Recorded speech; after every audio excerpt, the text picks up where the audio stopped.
Hello and welcome to Visaginas Urban Lab, local stories and place identity, contributing to sense of place through cultural practices. Visaginas Urban Lab is organized by NGO Urban Stories and is part of urban labs that are set across the Baltic Sea region as a part of urban cultural planning project. Cities nowadays are much more than just a physical place to live. Today, people want that to be cities more than that. They want it to be sustainable and cultural life that would bring a sense of community and belonging. The idea is not just to create cultural events by making space where people can display art. The main idea is to involve local people in planning process and expressing themselves how they want their city to evolve. So how can we use cultural approaches to make our cities and neighborhoods better places to live? I think that's going to be the main question we're going to try to answer today. The lab will consist of 2 blocks, a plenary session and a discussion. We'll have 4 discussion groups. You are very welcome to join them, even if you forgot or didn't have time to register. In the plenary session, we will explore Visaginas and hear 5 inspirational speakers sharing their knowledge and experience. In addition to that, we will have 3 super exciting live tours from Visaginas. And we highly encourage you to participate and be part of this lab by asking questions. You see, type your message or question box. So do that whenever you have a question. Do not be shy about the language barrier or anything like that. We can translate it if you don't feel comfortable asking in English. What matters the most is that you get to be involved in this discussion and be part of this lab.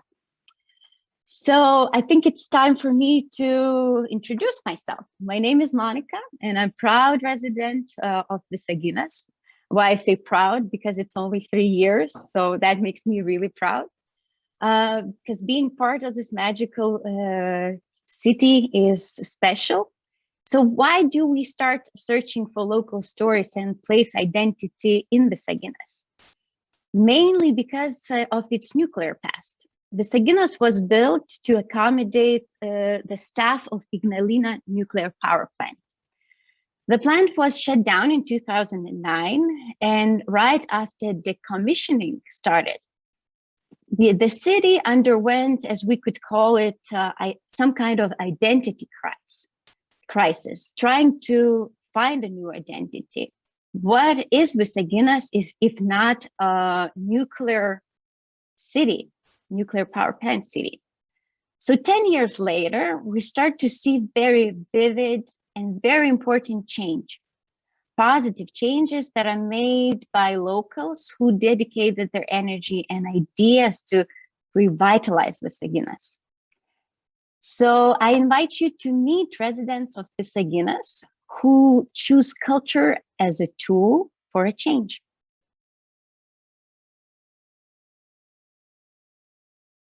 Меня зовут Ксения Салимdzhanova, я родилась в городе Висагинас, закончила здесь среднюю школу, после чего я уехала получать высшее образование в Санкт-Петербурге, в Университете культуры и искусств.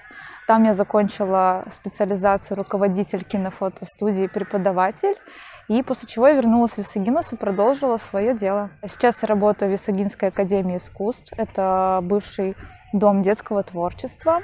Меня сюда пригласила Светлана Леонидовна Шачнева. То есть сразу же после того, как я вернулась в Висагинас, она мне предложила начать вести кружок. Сейчас он так и называется, фотостудия, фотофабрикас. Прошлым летом состоялся лагерь, социализация, так называемая, где мы с ребятами начали подробно изучать наш город, не только за счет фотографий, но и других видов искусств, такие как анимация, рисунок, дизайн. У нас 2 года подряд были выставки под названием «Старое, новое». То есть мы работали с архивами, и непосредственно это были архивы строительства, основания нашего города. И дети искали те же ракурсы, но уже в современном городе. И это действительно помогло детям проанализировать эволюцию города, отметить какие-то положительные моменты, что было раньше лучше, что наоборот сейчас стало интересней, что бы хотелось остановить или восстановить. Вот. И за счет этого, конечно, дети стали больше обращать внимание на то, что происходит сейчас. Сейчас мы начали заниматься альтернативным гидом. Это проект, который подразумевает под собой истории моих учеников, которые хотели бы поделиться своими любимыми локациями, которые находятся на территории Висагинаса и непосредственно в округе. Вот. И это исследование проводится таким же фотографическим методом, но при этом дети будут рассказывать конкретно, что за история там приключилась. И это будет карта, маршрут, по которому мы будем проходить все вместе. И таким образом туристы тоже смогли бы исследовать наш город не только по каким-то стандартным точкам, да, но и более таким местам, которых интересует молодежь, грубо говоря.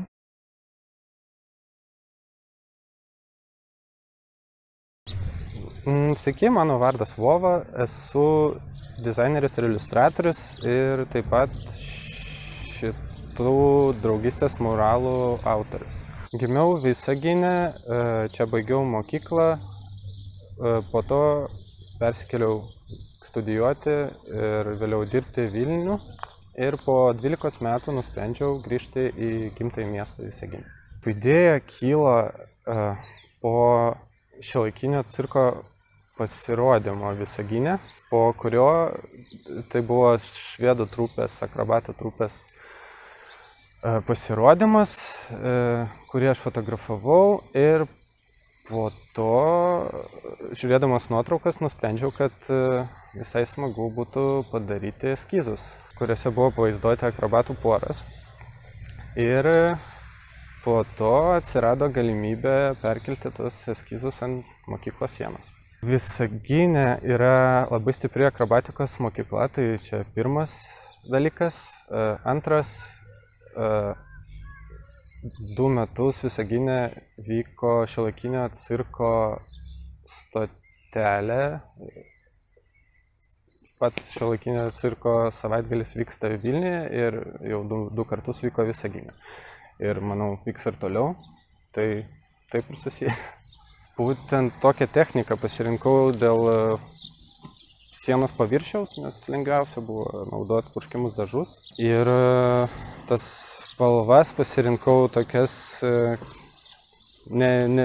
šiaip spalvų čia nėra, čia balta juoda, kad kuo mažiau įtakoti, nežinau, tos mokyklos ansamblio vaizdą. Ir taip pat pritaikiau tos eskizus įtraukiant šitą arką, kuri yra taip pat mokyklų ansamblio mažosios architektūros elementas. Tikrai keičia vaizdą, nes vis tik čia didelis dalykas, kuris atsirado ant pastato. Taip pat aš tikiuosi, kad keičia ir gyventojų suvokimą ir mąstymą gal apie šiuolaikinį meną. Ir čia jau antras muralas ir tikiuosi, kad tų muralų bus ir daugiau ir kad čia bus toks pramušimas. Я Сандра, я родилась и выросла в Висагинасе. На сегодняшний день я работаю дизайнером, меня интересуют все его направления, но в большей степени работаю с интерьером и одеждой. Я сейчас занимаюсь одним очень интересным проектом, связанным с очень маленькими архитектурными формами. Пожалуй, это единственный и первый такой проект в Висагинасе, который связан не только с визуальным дизайном, но и с молодой историей нашего города. В этом проекте мы разделили эту творческую часть на 3 разных отделения. Одно связано с керамикой, второе связано с более крупными архитектурными формами в исполнении в металле. Третье направление – это что-то очень похожее на керамику, но направление более холодное, связанное с цементом, бетоном и с урбанистикой нашего города. Это касаемо материалов, и вот в подобном исполнении мы решили рассказать уникальные истории, которые характерны только нашему городу. Но мы много разговаривали на тему уникальности нашего города, и одна из этих уникальностей является то, что наш город очень молодой. У нас сформирована новая история, и, по сути, она еще нигде настолько не записана в каких-то учебниках. И поэтому, когда мы ее иллюстрируем, это даже больше, чем душевный процесс, который мы запечатляем и который в дальнейшем может остаться на очень долгое время и рассказать многим поколениям о нашем прекрасном городе. Но, пожалуй, меня вдохновило то, что это очень свежая идея, и ее никогда не было в Висагинасе. Это, наверное, первый аргумент, почему стоит участвовать вообще в таких проектах. А другой аспект – это то, что всегда приятно, наверное, помочь, информировать людей, помочь им узнать красивую сторону нашего города. Наша жизнь достаточно сейчас активная, и у нас не всегда хватает времени для того, чтобы читать какую-то литературу о городах, и поэтому визуализация подобных историй – это прекрасная возможность за короткое время ознакомиться с какой-то местностью, с какими-то уникальными вещами. Поэтому иллюстрирование конкретных историй – это как раз-таки возможность как для туриста, так и для местного человека больше узнать о том, где ты находишься. Меня зовут Надя, и я родом из Висагинаса, я здесь родилась, выросла и закончила даже школу. Потом я уехала после школы в университет в Киев, училась там на социолога, но все эти года пыталась заниматься там творчеством, интересовалась анимацией. Потом я вернулась обратно в Литву и пыталась найти себе убежище в разных других странах и длительный период перемещалась по континенту. И год тому назад я обратно вернулась уже в Литву. И на целый год здесь теперь опять дома. Короче, я все это время интересуюсь разными такими визуальным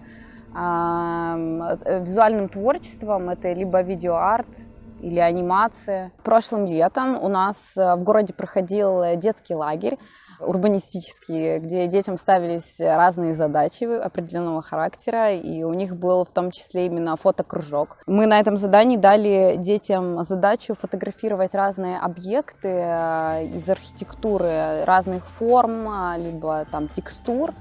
И ребята принесли огромное количество кадров, и которые потом в итоге я уже смогла анимировать, именно поставить их таким образом, редактировать, чтобы потом появился такой эффект анимации. И это дало мне такой волшебный пинок на то, что можно сделать крутой вообще свой проект, где ты задействуешь архитектуру нашего города. Я научилась снимать дроном, и весь материал, который использован, это именно стоп-кадры. Это все чистая фотография. Там было использовано, вообще было отснято более 4500 кадров и отредактировано в том числе. Там очень долгая работа уже на посте идет, когда это надо все очень четко, гармонично соединять друг с другом. Но в итоге в фильме там вошло порядка 3000 кадров. Колоссальную работу, конечно, провел в том числе и автор музыки Гриша Бякишев. Он собирал звуки города, разные абсолютно, там карканье ворон, там, в общем, все разные варианты, и он их таким образом разбил и моделировал, создавая определенные звуки, да, которые потом повлияли и стали частью этого саундтрека. У него было около 32 дорожек, которые он таким образом круто сплел, и получился потрясающий саундтрек. Этот проект прежде всего нес такую задачу, чтобы зафиксировать именно такую, ну, скажем так, первозданную архитектуру этого города, именно советского периода постройки. На данном этапе у нас идут массовые реновации, конечно же, закрываются фасады домов, город понемногу начинает менять облик. И, наверное, прежде всего для меня это было важно, чтобы запечатлеть, скажем так, для истории, но вообще чисто для себя, потому что это какие-то такие родные стены, родные окна, это все такое до боли родное, и круто.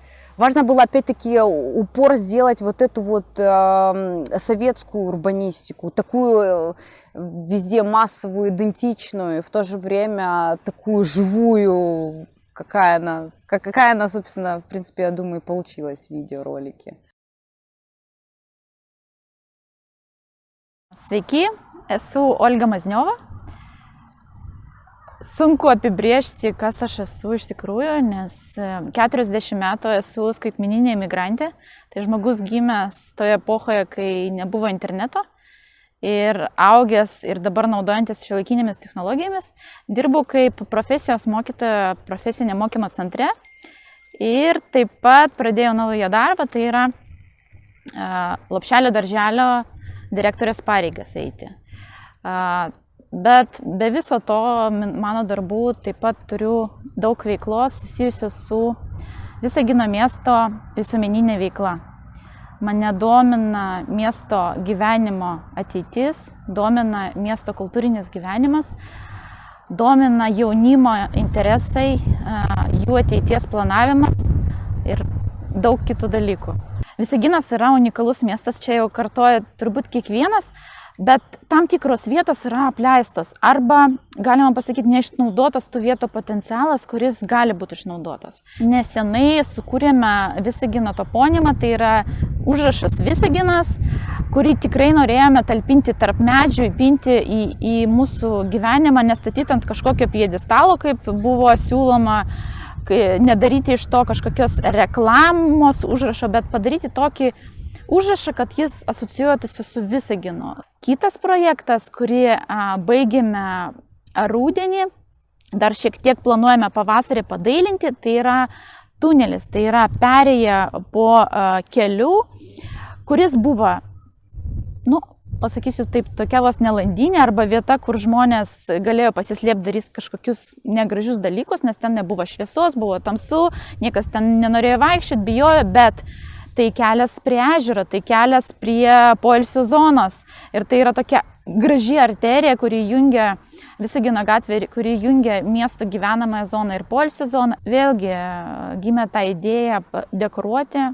Mano mokiniai kartu su manim, mes išdirbome eskizą, kurį pateikėm savivaldybei, paprašėm finansavimo, gavom pinigėlių ir savanorių pagalbą. Viską dekoravome nuo nulio iki beveik pabaigos. Man asmeniškai labai svarbu ne tik gyventi Visagine, bet būti aktyvia jo dalimi, nes tikriausiai įsimylėjau tą miestą nuo 2 metų, kai mane čia atvežė. Išaugau čia ir auginu čia vaikus.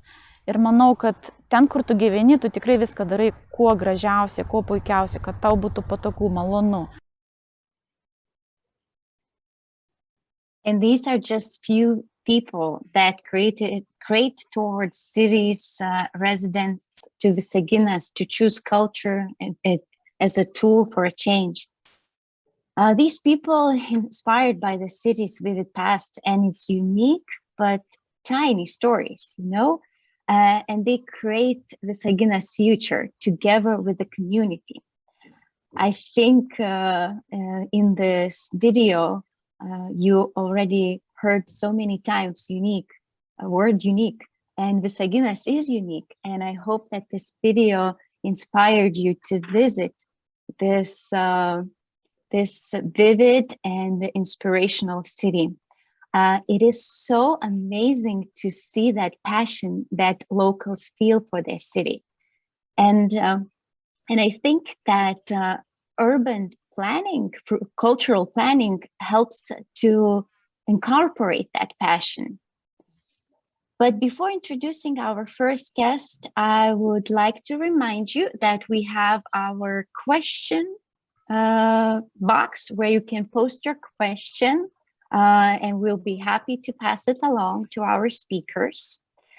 I also want to say that in this video, I think my favorite moment was the pedestrians crossing that is now so colorful and so beautiful. I am actually a junkie for illustrations, and that place makes it it gives you such a unique experience. And the idea is to show how diverse and how complex this community is. And that is another thing that makes Visaginas so interesting. And now I would like to present our first speaker of the lab, urb-artist, urban planner, and currently PhD researcher, Roman Sebastyański. Roman has really impressive experience, and he is in urban cultural planning, as he was involved in urban regeneration process for the former Gdansk Shipyard since 1994. Roman also worked towards legal protection of the cultural heritage of this place. He was also a coordinator of the Shipyard, a project as an open dialogue platform for everyone interested in the principles and forms of further transformations of the former areas of the Gdansk Shipyard, respecting the memory of its great past. I cannot wait to hear these stories. So Roman, the stage is yours. Thank you, Monika.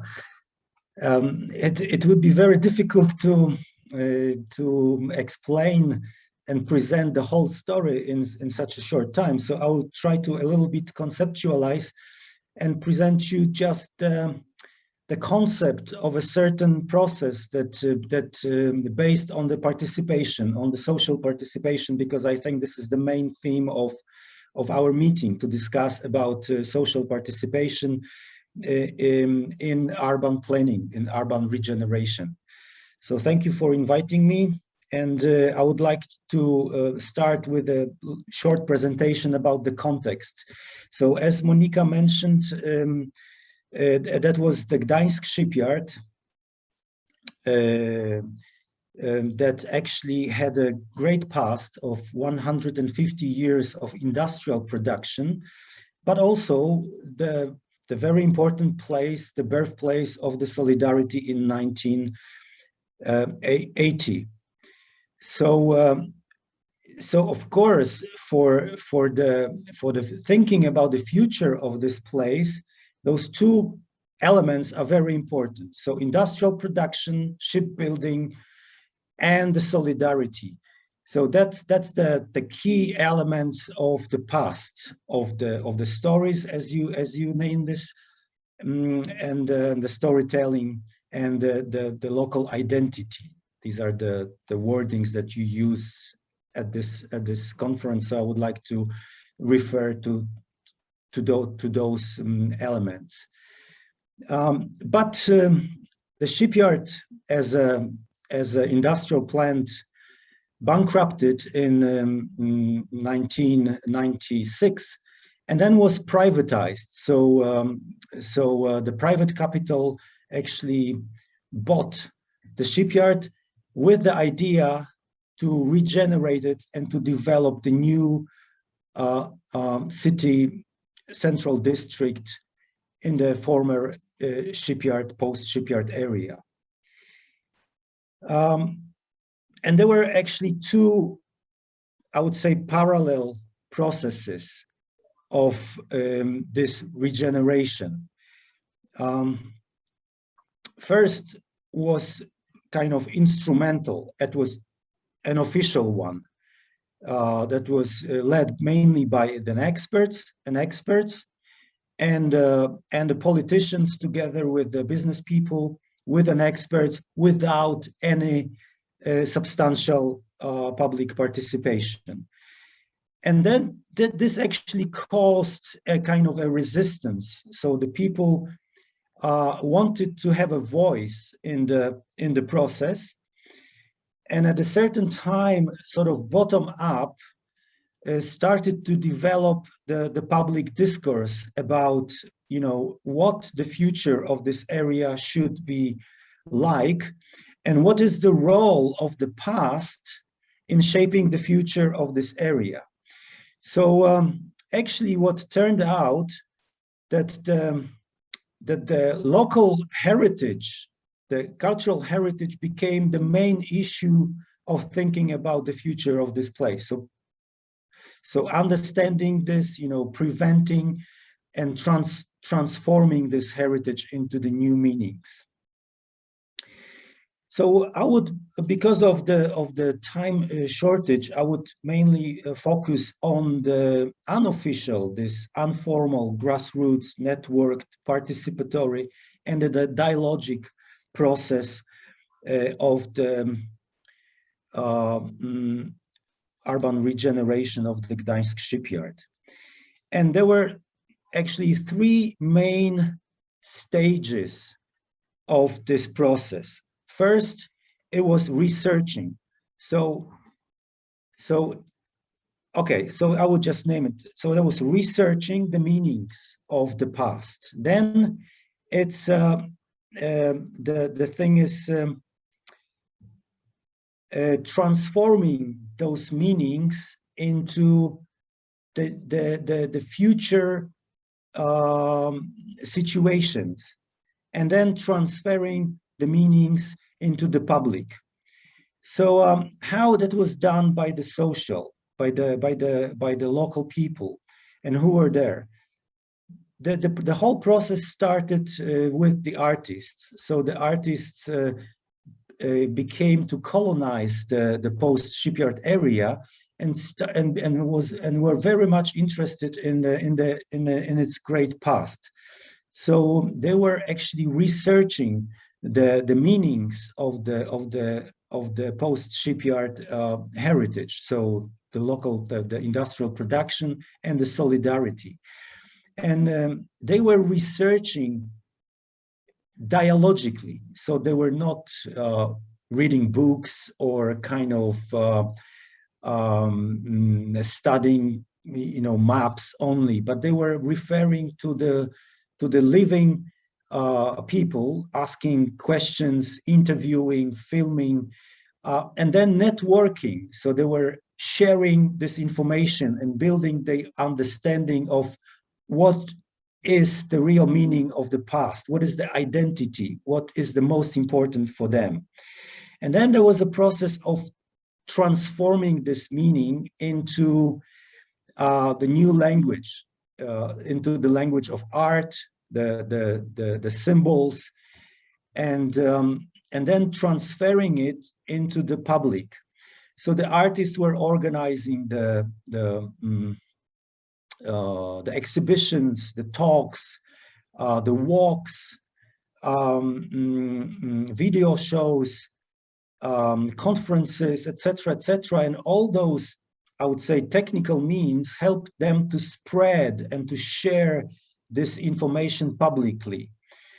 So what happened after several years, the general public was well informed about what are the most important meanings of the shipyard, of what is the identity of this place, what are the stories to be preserved and passed to the next generations.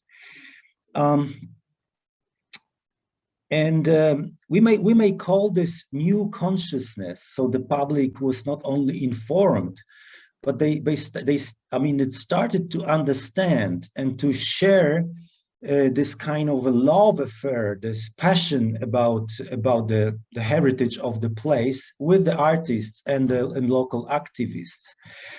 And the whole public discourse started about the future, and it was called the shipyard anew. So people said, okay, we know what is the most important for us from the past, but then the question is how to preserve it and how to regenerate, how to reuse this past for the future. So this discussion took about a year, and then after a year we had like the whole kind of concept, the new vision, a social vision, an independent vision of the development of the future of this area, called Dreams to Fulfill, because we were actually dreaming. So it was not like a formal planning, calculating money, investments, and you know, all this kind of technical stuff. But we asked people, you know, what are their dreams about the future? How they imagine the future of this place, and people became really passionate and really engaged in sharing their very intimate, sometimes ideas, desires, dreams, images. And just to conclude shortly, I would say, because you have passed several questions to me, what challenges appeared? So the most important challenge of this group was how to challenge the domination or the dominant view of the municipality, of the politicians and the business together. You know, how to and then the question is, you know, through the cooperation. So there was only a small group of city officials and the businessmen and only few experts, but we were able to create a huge network of the supporters of a different or alternative vision. And there were thousands of people, and we were writing petitions, we were organizing protests, we were spreading you know, different information. So suddenly we were able to actually face the political change, because we were able to build a certain political power. And this power was built through dialogue and through network, through sharing, through cooperating, and you know, this actually built a new consciousness. I mean, we may say the public intellect, the public knowledge about the heritage and how this heritage can be used in thinking about the future of this area. And we were able to change, to influence first, and then to change the policy, the official policy towards this area. So after 10-15 years, the whole policy of the heritage protection was changed. And after, you know, at the beginning, this area was demolished, you know, the industrial halls and the machineries were disappearing from this area. But after the protests and after this new consciousness, you know, a lot of those elements that left became protected, and now this place aspire for the World Heritage List of UNESCO. So we may say, you know, how big power we were able to develop through 10 to 15 years to change not only the local policy, but also the national and international, you know, policy toward this area. So now it is a great chance that this special place would be listed at the World Heritage List of UNESCO. So that's my story.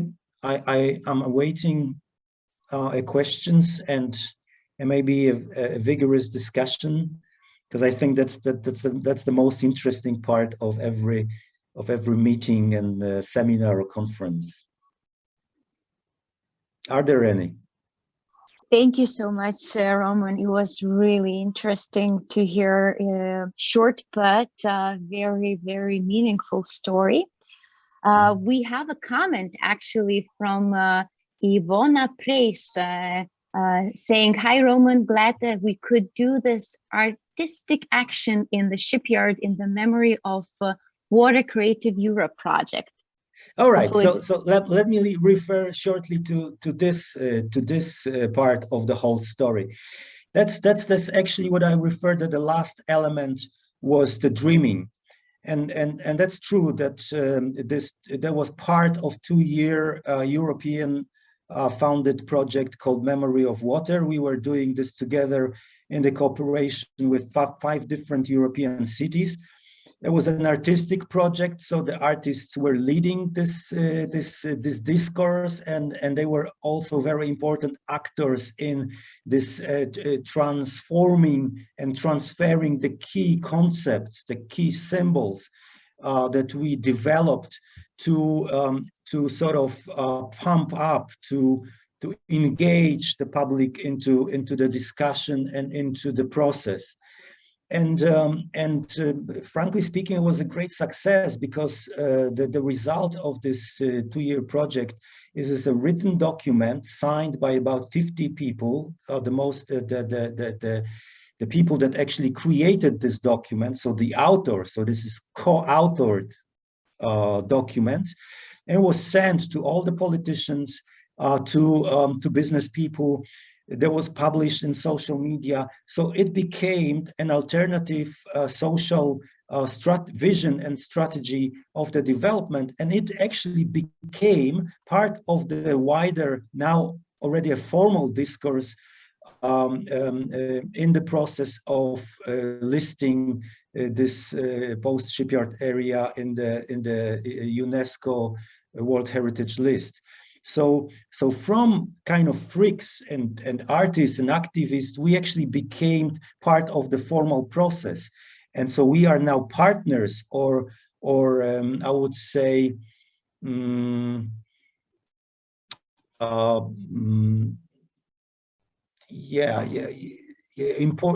part of the stakeholders in the process. And we are invited to the meetings, we are asked for opinions. So I think that the whole situation really changed.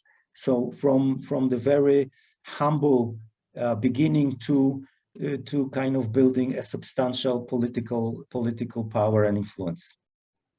Talking about change, do you, I mean, it's been 15, 20 years. Would you say that communities are more active now? And whether you dealt with skepticism, maybe my presumption is wrong, but were there any skepticism, wanting to save an industrial place, wanting to take the history from the past to the future?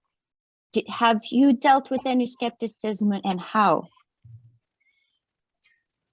Well, first, we really initiated the process, so the people started to talk. That's the most important thing, because it's like starting a move.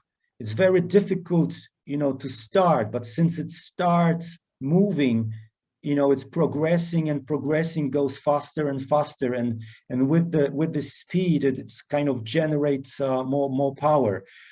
And of course, skepticism or a kind of critique is a normal part of any discourse, and I think the discourse built on different ideas is more interesting, and then you create from the opposites, you create something that is in the middle that can be shared by more people.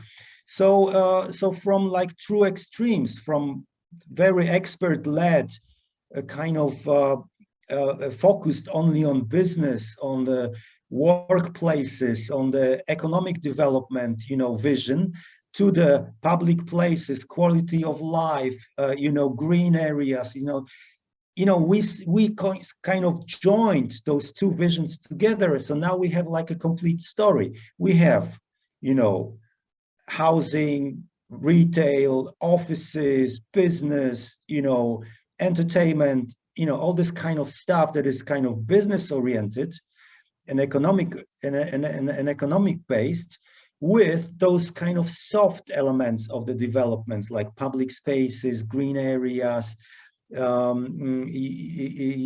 those kind of biology of the area, so like bees and kind of different insects, and how to build this biodiversity, how to live together with birds and bees, and so this place is kind of inclusive, not exclusive. So and that's the very important part of the solidarity identity, of the solidarity heritage. Solidarity was an opening, was an inclusive process. Everybody is welcomed on board. We can cooperate, we can dialogue, we can discuss, but our project actually moved this barrier even further. We invite also non-human participants. We invite bees, different plants, birds, different species. I would say that it's community at the broadest absolutely way, broadest possible way. I also have a question from Ekaterina. She's thankful for your great insights and is asking, did other citizen groups in other Poland cities follow the experience of your group seeking to preserve the industrial heritage? Did you lead by any other examples in Poland? I wouldn't say that, this information is shared, and probably we took from the experience from different groups from Poland, and probably because of different articles, some of our methods or tactics were also kind of shared and practiced in different places in other cities. But I don't know about any particular, but this is a special thing of those kind of groups. They try to be together. So let's say when we talk about cyclists, the cyclists all over Poland, they try to cooperate, they share, or the environmentalists, the ecologists. So those groups cooperate, they share experience. But of course, when you build the cities, you cooperate with many different groups. So of course, those groups have links. So they bring on board the experience from different places. Not now we live in a global world. So the experience is not only from Poland, it's from Berlin, and it's from the United States, from many different places, because we can actually follow this on YouTube, on different social media. So we of course we used experience from different places, certainly. As they say, sharing is caring, and especially when it comes to communities and creating community and bringing community together. We also have a question from Alexandrenko, asking, speaking of dreaming, have you used any special community making and communication techniques such as dragon dreaming, etc.? And thank you for sharing your experience. Well, I think that what we actually used was the meeting. And this is kind of strange, because we now live in this kind of pandemic environment. So it's of course it's more difficult now, but we really believed and appreciated a direct face-to-face contact. So of course you can write an email, you can ask on telephone or whatever, you can ask, what is your dream, and then get a right answer. But I think that when a group of people meet together and they start and they see each other and they feel each other and they can see the eyes, they can understand the emotions, then the people, what is called that they reveal, they open up, and then they reveal a kind of the deeper feelings through imagination and those dreams. And then, of course, this is a problem of writing this down, of managing this information. Of course, we recorded those meetings, and then we started to transcript and to make a notes. And of course, also different people, all the people present at the meeting, they were also taking notes. So we shared those notes, and then we started this kind of work on managing this information, this gathered information. And then the first written documents were issued to the public, further discussed. People were commenting this, and so you could sort of from this initial kind of dialogic meeting, you could then transfer this to internet, and then then later on you can communicate this online. But then after a while, it's good to bring it again together to the normal kind of analog meeting where people can sit and they discuss, be together. And then again, you sort of then publish this online. And so it works on stages. And we had 3 or 4 of those stages of being together, discussing online, being together again, discussing online. And every meeting and every discourse was advancing the knowledge that we could sort of generate together.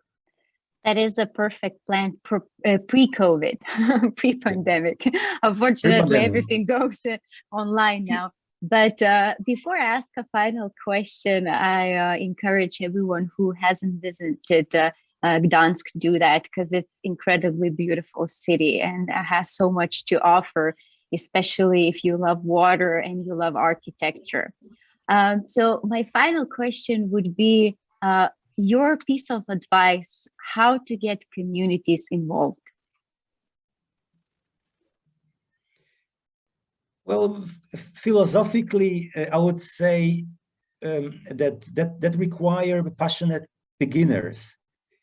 So it starts with 1, maybe 2, several passionate people that actually love something. They love place or certain story, certain feeling, and they start with sharing this with some others, like immuning, like vaccinating them, or like spreading this, and then this and some people think that it's very simple process that you can do like massively. And I believe that this is kind of, and it should be a very slow, like a drops of water that actually requires normal meetings, the discourse, and not like big campaigning that is very artificial. It has to be very sincere, because people then believed, and since the belief is in their hearts, they start to engage truly. And when there is a truth in this engagement, you can actually do anything. So love. Thank you so much, Compassion. Roman. I think that your compassion, your passion, and interest can be blocked by any devices. So we really got very, very inspired. Thank you so much for sharing your experience with us. So the last word, it is very simple. It's not that complicated. People think that it's very complicated. It is hard work, but when it's your passion, it becomes a pleasure. So it's everything in the world is very simple when you actually build this kind of from the bottom of your heart. Then everything is kind of very simple. And I really, because people are afraid sometimes, I think that they should believe that when they feel deeply that they are right, and then they find people that think the same, they should start cooperating, and then engaging others and others and others, and then with a certain political power, they can change the situation. Definitely, inspiration is contagious. Thank you so much, Roman. Thank you. Thank you. I wish you success. Thanks. And it is time for our first live tour. And our first live tour goes from Ignalina Nuclear Power Plant simulator with head of Visaginas Tourism Development Center, Anastasia Yevtukhova. Do we have Anastasia with us? Hello.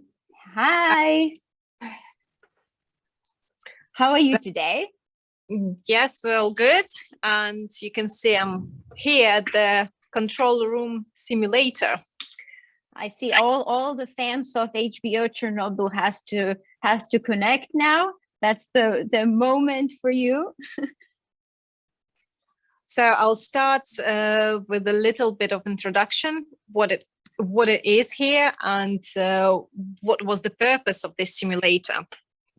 As you all know, we're on the outskirts of Visaginas, which is a satellite town of Ignalina Nuclear Power Plant with RBMK 1500 reactor type. And this simulator is basically a full scope replica of the actual control unit of the power plant.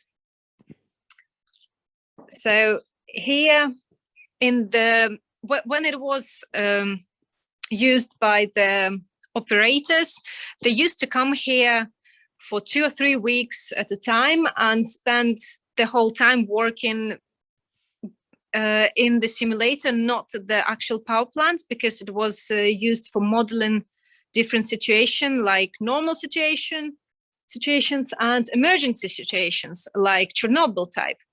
So this was used for training the staff, basically. And this simulator was started to be built, and first thoughts about bringing it to life started in 1995. And it was actually built in 1997. The computer systems started to operate here. And in 1998, it all was brought to life and it was used as an integral part of the whole apparatus work and life, we can say. And so what was the purpose of the simulator at all? Many people ask, what was the reason for building such a incredible copy of the control unit? So it was used mainly for safety reasons, because as we all know, nuclear power plant is not an easy an easy thing to operate. And in this place, as it fully resembled the actual operations of the power plant, the instructors could teach the operators to do the right things. And as many operators said later, that when they were working here, they actually felt like they were in a real block, in the real unit.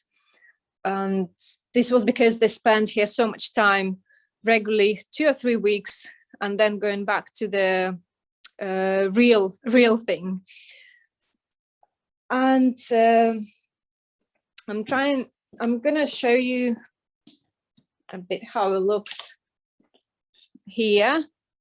Probably for those of you who have seen the series or know a little bit about the nuclear power plant, you've probably seen this as a in the reactor hall. This kind of resembles the whole that reactor hall and the control rods, which are filled with fuel and which go into the actual reactor.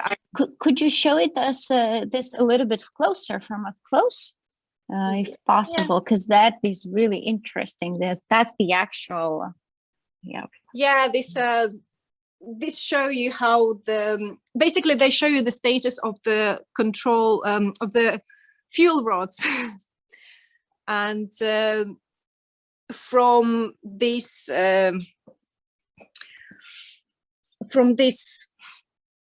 controls, operators could actually control the fuel, and if it was needed, take some of the fuel rods out, put some in, and so on. And what was interesting about this place is that it was built not only for training purposes, but actually, I'm obviously in this one room, but this whole complex is a kind of recreation complex. And in the past, it was used for recreation of staff and their children. And there used to be summer camps for kids, and staff was able to rehabilitate here. It was even called in Russian лечебно-оздоровительный комплекс, which means how to say in English? It's like a spa. Yeah, it's like yeah, a spa. like So a you learn how to control nuclear power plant, and you swim, then you again go learn how to control nuclear power plant. It's like a paradise. Sounds like a paradise. Yeah, kind of. And staff who came here to the training sessions, they used to also stay in this place because there were, and still are, accommodation. Here there is a lake nearby, and it's it doesn't look like a nuclear power plant at all, because it's not. It's outskirts of Visaginas, completely opposite side of the actual nuclear power plant, and many people still get confused when they come for visits to this place. And yeah, by the way, this place is now open for tourists. Yeah, I was about to ask, once we're talking about location and we're talking that it is like a spa, and then the lake is close and it's surrounded by pine trees. Can you tell us more about visiting and excursions, and how to, I don't know, like for people who are watching and are eager to come and visit? Yes. You can either come here simply What you're on the gonna road. say, call on that phone that you're showing. You can Yeah, call on call this us. phone, 558-325. No, so basically now it is it's located, the name of this place now is Park of Visaginas, and you can either come just by yourself and go and have a look at all these different buttons, maybe even touch some of them, but be careful. Don't make an explosion. I'm joking. So yeah, you can either just come. I hope you are. Yeah. Actually, they were unable to replicate the Chernobyl explosion because all the systems for the safety, they were so well designed that explosion wouldn't happen, because the reactor would just shut itself down. So it was not as easy as it might seem. And But there is a red button. yes, There there is should be a red button, because I think everyone wants to see the red button. Mhm. It's not the same one as it's in the film. I'm just trying Definitely to not the same find one as it. in the movie. Yeah. I see a red color. I see it. I see it on the left, I think. There a is bit, this no? one. Yeah, Yeah. it's called. That's why it's covered with plastic. So Yes, some of them are covered with plastic. Yeah, so not to push them. But this one means fast reduction of the power. So yeah, it's kind of not the one that you should really touch. And yeah, I wanted to say that at the moment we run excursions with former operators of the power plant. And actually in 1995, like I said, the whole room was started being developed, and one of the people who was at the beginning of this all is Virginijus Gediminskas, and he then became a head of this training center, and he's the person who actually runs this excursions here. So and I think he's the person that is full of interesting stories as well. Yes, he and his team members, they tell you so many interesting things about how they actually worked here. How, for example, they tried to replicate an earthquake, and then heard on the radio that an earthquake happened somewhere where they kind of replicated it. And some of these kind of life stories, they really are brought to life with the. Why would you say they agree to work as guides? What motivates them? Because I've been myself on an excursion, and they're very passionate, and the stories are fun and interesting, and they love questions, and they love asking questions. So, but what motivates them to be? I think they just wanted to share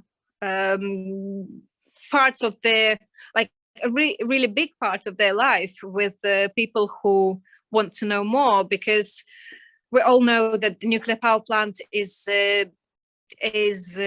being shut down now, and it's been decommissioned.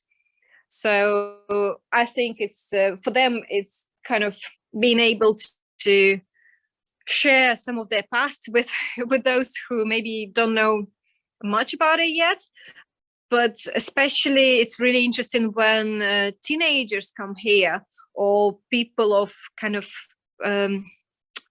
17, 18 years old, because for them, as I think, for example, for them it could be a beginning of something big in their life, because if they get interested by controlling this type of thing, maybe they could become great engineers in the future, and maybe they can build something like this, and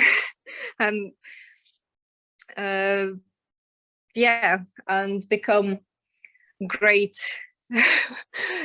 inventors. Yeah. Talking about future, what is the future of this place, and why is it important to save it, to preserve it? Well, first of all, it's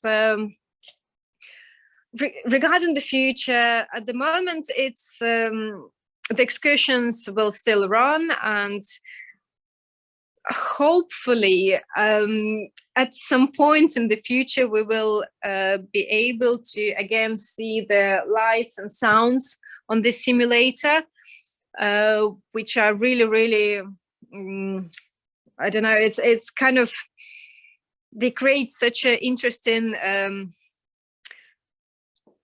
impression when you're here, when you press a button and then the sound starts beeping like crazy, and you realize that you maybe have done something really bad in terms of the controlling the power plant. So we hope that in the future we will be able to bring this thing back to life in terms of the sounds and lights, and people would be able to come and actually try some of the scenarios, like Chernobyl scenario. Obviously they won't be able to explode it because it's impossible in Ignalina Nuclear Power Plant. Of course, it's the safest power plant in the world.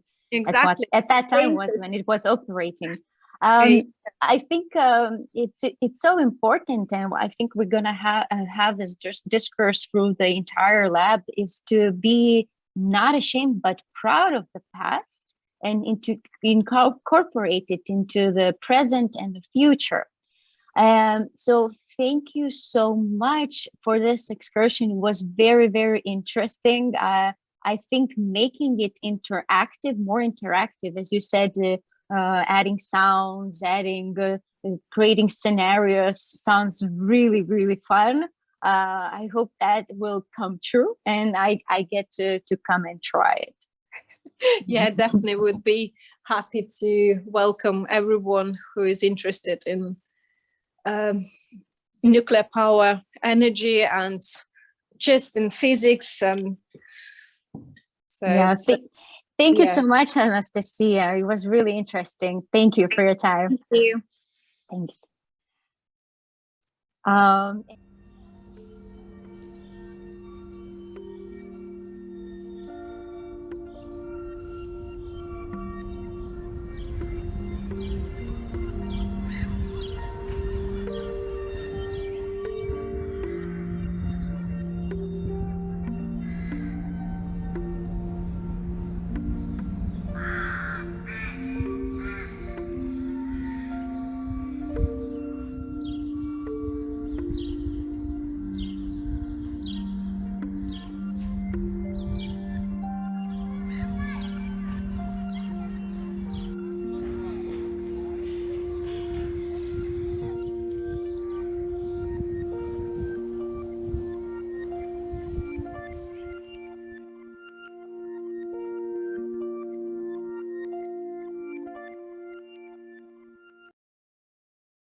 And because you cannot come and visit Visaginas, we prepared a few surprises, and you saw first bit of Visaginas, tiny videos from this magical place. And talking about industries, and could the museum represent ordinary, simple or blue-collar workers? To tackle this very interesting question, we have invited Aleksej Petrulienė. Aleksej is an artist, curator, and founder of community platform at Kaunas Picture Gallery that is called Backup Stories. The collapse of industry soon after the independence around 1990s had a particular impact in Kaunas. So this exhibition series, The Great Industry, attempts to move industrial past out of the margins of history until it becomes the missing link of the identity's evolution. Aleksej will tell us more about this community platform and their journey since 2017. So Aleksej, the floor is yours.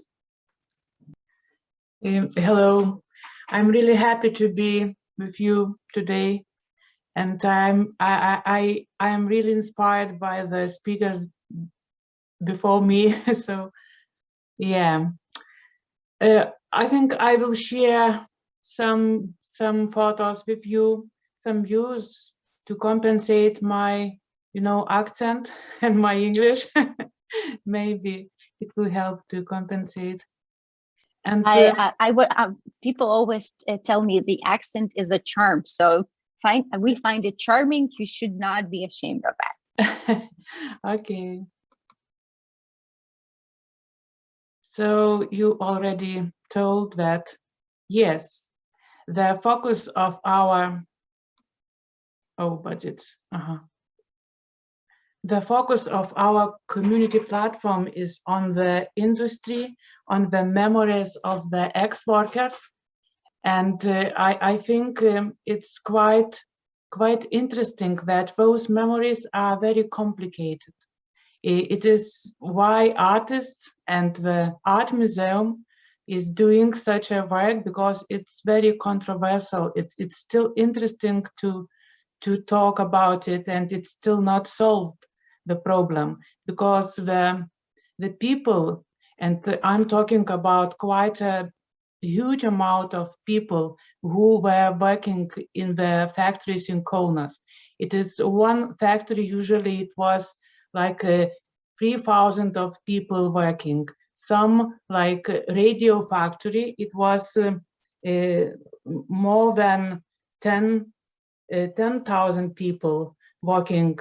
Like we are talking about a very big part of the town citizens, and the people who were involved, who were working at the factories, they are still alive, a big part of them, and also their children and grandchildren. It's quite a big population of the city are related to the industry. And it is, because of the occupation, because all the huge factories were constructed in Kaunas during the occupation. So all those memories are related to negative things, to the red color and etc., etc. But we started to deal with those memories as an artist, because me and my husband, we have a silicon theater. It's like a live video projection together with live music and silicon puppets who are small, miniature, but then they are projected to the big screen. It's like a colorful play of characters, and we like abandoned places as an artist. We use our technique of that video like an X-ray of the place, just wanting to take out what is important. And also usually our stories are based on the tales from local people. They are telling us stories, and when we are transforming it to the performance, you know. So once it was in 2016, and it was Kaunas Biennial, quite famous biennial taking place in Kaunas. So they invited us to do X-ray for a factory of artificial yarn, you know, like textile factory. And it is a huge factory, and the territory is very huge, and you know, only labs are like you know, it's like a big city which is abandoned and under the bankrupt, and now, you know, like everything left as it was, and it's like, you know, so for us it was like a entering to a new world, and it was the beginning of our engagement in industry stories, you know. And so we collected the memories related to the factory. We talked with people, with the heroes of the textile industry, because Kaunas is very famous for textile industry, and we have a lot of artists who were working at factories as designers, you know, and later when textile industry collapsed in Kaunas. So it was a very interesting process that all that energy, it came to the individual artist, and we had a very famous textile department at Kaunas, at the Kaunas Art Academy. So we found an abandoned place, the cinema hall, and we made our performance where. So it was like the beginning. So we came to that backup stories at museum. We came from the practice, from artistic practice, you know. And it was because, you know, the projection we show, it's so ephemerical, and during that project at that textile factory, we collected so much memories, but not only memories, but also some examples of production. Some people who, you know, it was impossible just to turn off the light and to leave everything. So we decided that we need some light and some real, something more than just that ephemerical play with both stories, you know. And then we, you know, managed to create something like a space at the National Museum of Čiurlionis in Kaunas. And it is a department of that museum. It's a picture gallery. And we have a special place, like on the third floor. We have about 100 square meters for our exhibitions, and we are happy that we have that place. All time we do not depend on the, you know, changes of exhibitions, on the all those things you should move, you should have a strict date, you know, like we have it for like a museum, you know, for a long time exhibitions. And usually 1 year we have for one factory of Kaunas. We just take one factory, and then, you know, we are creating exhibition every year, one exhibition together with people from factory, with community, and together with artists.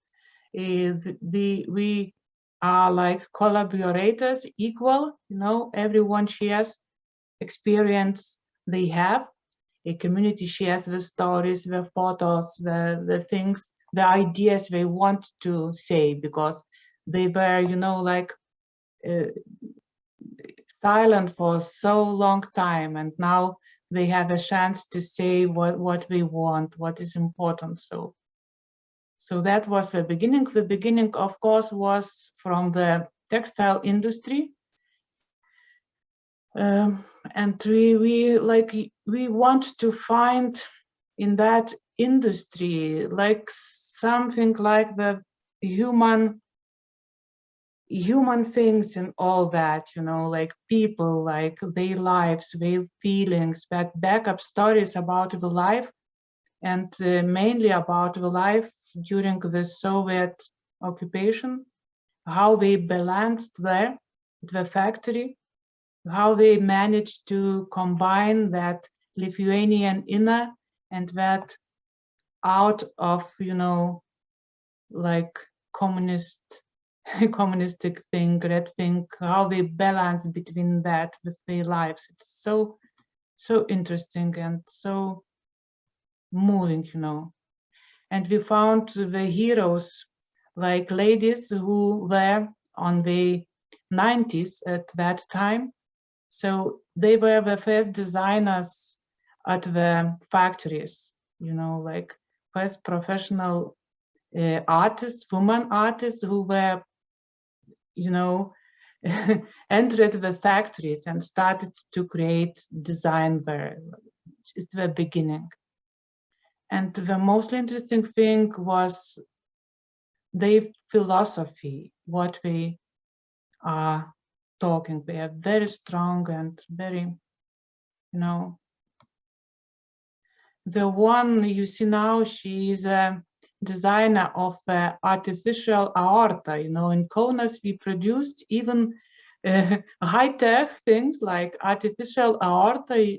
You know, we still have some people, they are still alive and working with those aortas made in our local, you know, factory. It sounds very, very strange, and yeah.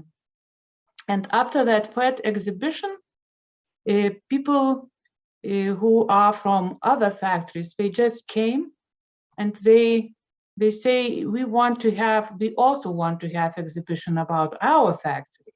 So where we see another factory, Kaunas wool factory, and we had exhibition there at our place. Some of the people who started in that year, 1917, they are still our team until they are going from one exhibition to another, helping to find people, you know, like through our coordinators. We have a net there, you know, we can easily find people, you know, like from other factories. We are already making a net, you know. So I'm very happy about that. Yeah. And during our first exhibition, we had very special, very important for us sound installation. It was made by Lithuania contemporary composer Arturas Bumšteinas, who took the voices from the medical encyclopedia. It was sound records. I think it was for learning for young, you know, doctors, just to hear the disorders of heartbeat, the speech disorders, the mental disorders. Everything was recorded, and it was recorded into the plate, you know. It was 1970, the year then that audio encyclopedia was produced. So Bumšteinas took that voices, usually with speech disorders and mental disorders, and he put them into the vases which were made of Lithuanian ceramic artists of the Soviet period. So we had a collection at museum of big vases, big scale vases representing that the happy Soviet life, you know, like. So it was very moving. Then inside we heard for the first time publicly, I think, we heard all those people, which voices were, you know, in Soviet times, were like taboo, like something you never will hear in a public space. So I think it's about the backup stories, as we want to make the voices, hearable, other voices which are, very, very weak or not impossible to hear. So we are for them to be like a megaphone, to express those who need that. Yeah, and this is where already the people of community singing. And then was a factory of paper. First we started from those factories who, they were established before the war, during the first Lithuanian independence. It was about 1930, the year.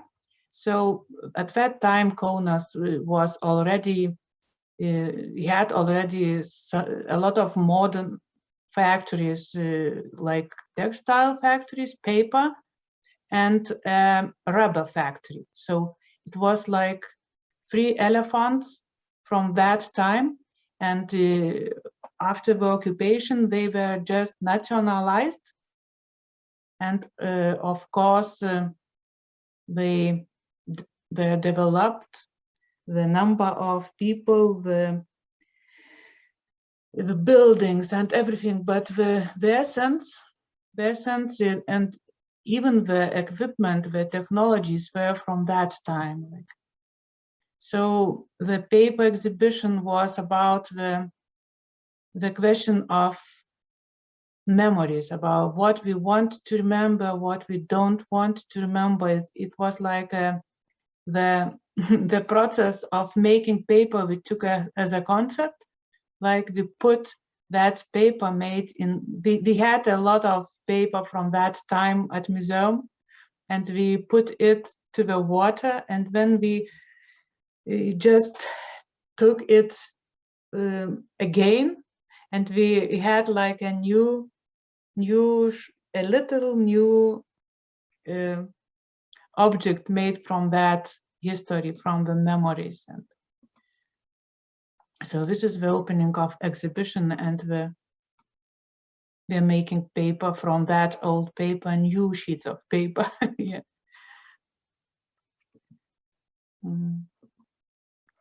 Yeah, so, and I think that those exhibitions are good because they show that the life of people, the life of ordinary people, every story, every life is so important, and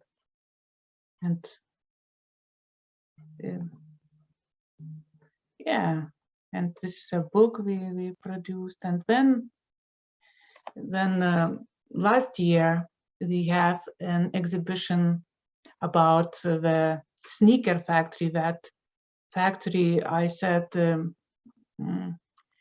which produced forget the word, but the famous sneakers, it was very, very famous at that period. Everyone. It's Aleksej, if I may, it's called like an anchor in Karukai.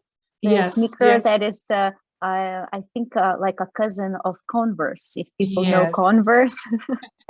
It's a Soviet dream about Converse, as I say.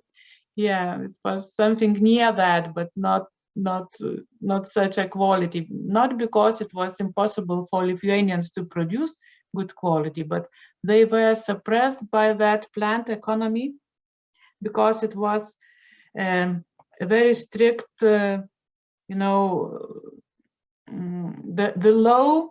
low price and the quantity was the most important thing, and the quality then was not so good, So all factories in Kaunas, they all are at the moment, collapsed. And for example, that factory, Inkaras Anhor factory, it is a huge territory now, all full of new new, you know, enterprises and everything. And but some strange thing from the past, we called it Inkara Stonehenge. It's a, you know, a wall of honor, you know, or how to say, for the people who were important. So the only thing what is survived is that strange Stonehenge from that factory. Other buildings are already not related to the factory, you know, only the only sign of the factory. And then we constructed something like, you know, conveyor to convey what people want to say about their factory. And we had like very strange history of Lithuanian, but not that official, but something, you know, like another story. Aleksej, if I may, because we are a bit running out of time and I still have a few questions because the topic is extremely interesting, especially for me as Lithuanian. And I think I mentioned that Visaginas went into some kind of identity crisis, but so did the whole Lithuania, I think. And for me, what interests me the most is, have you had any negative feedback? Because a lot of shame evolves around this topic, around, you know, factory workers, and how did you, it's going to be like a complex question, I would say. How did you get any negative feedback? How you dealt with that, and how did you manage to turn it into a positive story, and, you know, into something that people are proud of? I see all these pictures, people are proud, they see their identity in these exhibitions. Yeah, you know, I think that we managed to, you know, I think it's because of the artistic thing, you know, because we use usually like very strong artistic expression, you know, and it helps us to go deeper, you know, not to be on that level of journalistic, you know, research, because it's really, topics are really controversial about privatization, you know, everything is like the black stories, you know, and corrupt stories. But when you go deeper and you look through the philosophical and artistic point of view, you find some very, very important and things who are basic. Like it's about it's not about, you know, politics, it's about human. It's about, you know, we managed to, together with artists, we managed to go beyond that surface of, you know. Yeah, I hear you. And one more time, I think we heard it in Roman's presentation, and you mentioned that art really helps us dig a bit deeper, you know, past the politics, past the economy, and art brings us closer to communities and people and their stories. And I think it's so important, and that's what the community is, you know, and the city and its history. It just it becomes life through their stories. I think I really want to thank you for your work. I think it's so important, and especially to those people that were left somewhere in between, I would say, you know, somewhere like someone erases your past, you know, and then you have nothing to be proud of. So what you do, your job is really meaningful and interesting. Thank you so much, Aleksej, for sharing it with us today. Thank you. Thank you. And we have our second life.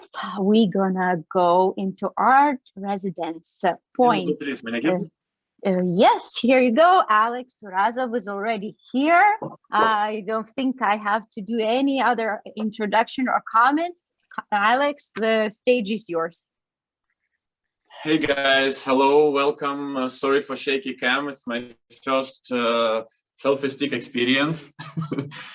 And yeah, welcome to Tochka, welcome to our place. I'll be slowly going around so you could see all the intricacies and strangeness of our space. While I would talk about experience of creating such a place. Oh no, light is much better over here. We started 5 years ago in this area. Before it was an education space, Children's House of Creation occupied this environment, this building. It's a 5-story building that we accidentally got from Council House 5 years ago. Before we were a part of budget organization, Children's House of Creation. We worked for many years. What we do here is art, as you can see around me. We do music, we do theater, guerrilla theater. We're very fond of DIY culture, recycle, upcycle. People draw everywhere they want. We have possibility to express your feelings from different talking sessions and programs. Our projects are much smaller than other, I'd say, other organizations, because we don't have no workers. Everything is built, as they call it, bottom to up. So we have sponsors and friends who help us, ex-pupils, people who pass through Tochka, who have fond memories, who just want to help us. We are completely independent. Well, we are dependent on Council House to write us the papers, so we can continue doing our work. For example, we have a small studio here. You can see a lot of beautiful things. And we do music here. Youth has a possibility to come and craft their music by themselves. Nobody judges what they do, what kind of music they're producing, or how it sounds, how it looks like. It doesn't matter. We believe that your freedom of expression must be free. You cannot just limit it to some level and say, hey, this is beautiful, this is not beautiful, we don't charge, we don't communicate like that.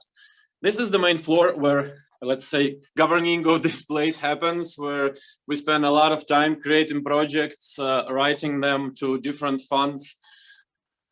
We also craft here, clay, wood, anything you can imagine. There's libraries, here it is one. There's libraries on every floor, because we also believe that books are very necessary. People have to see them, have to feel them, have to have possibility to read them, or at least skim through them. And I've heard a lot of other people talking about big changes in the city. I don't know if Tochka creates a big change, if we have a big influence on the city, but we are striving to make small changes to different people. Sometimes there is a person who is just looking where to express himself, and he can come and put his picture. And it's an important action for a young artist. It's important to be noticed. It's important to be heard. And we have plenty of culture in Visaginas. As people know, we have a huge cultural center and Children's House of Creation. However, we provide additional, I'd say, not push, additional possibility for people concerning community. I'll sit down for a second. I'll show it. This is a room where our guests stay. When artists come from different countries, from Lithuania, from different cities and from different countries to stay and create their art here. Can be music, can be poetry. We do a lot of little events for them. And what is mostly important is that we don't think about project as a financial structure. When we're writing projects, when we are creating something, it is to build an interesting concept. It is to show something new, to test something new for ourselves. So a lot of our activities are based completely on non-financial activities. We create projects. Before we went outside to the city. Now it's less possible with the corona. We will definitely come back to working in environment of the city, working with other organizations. Tochka, in a way, became a community hub. Many people know that through many years of our development, we kind of know many people. And if you come to the city, you can definitely find some information. We are ready to meet people. We are almost always open. And one of our tasks is to present Visaginas in a bit different way, you'd say, because, well, contemporary art, I'll show you in a sec. Here we go. Contemporary art is just slowly coming to Visaginas. And our idea, wait. Here we go. This is a beautiful place. And the idea of Tochka is to give voices, let people speak through art when they are restricted elsewhere, especially with some kind of conservative, in conservative families, especially in our environment of the contemporary Lithuania. It is very important for small cities. And we hope in future that we could open more Tochkas, more points in different cities and let young people everywhere share their ideas, their concepts with other people. If you have any questions, we will gladly answer. The connection was a little bit spotty, but I have a question for sure. How was the quarantine for you guys? Was it difficult? How did you survive? Because I know how important it is for you to be with community. The quarantine was actually good. I know it's not a common answer. We are very happy we could finish a lot of things that have been started here before. We could finish painting, drawing, changing environment, preparing it for the new year, for the new era of Tochka.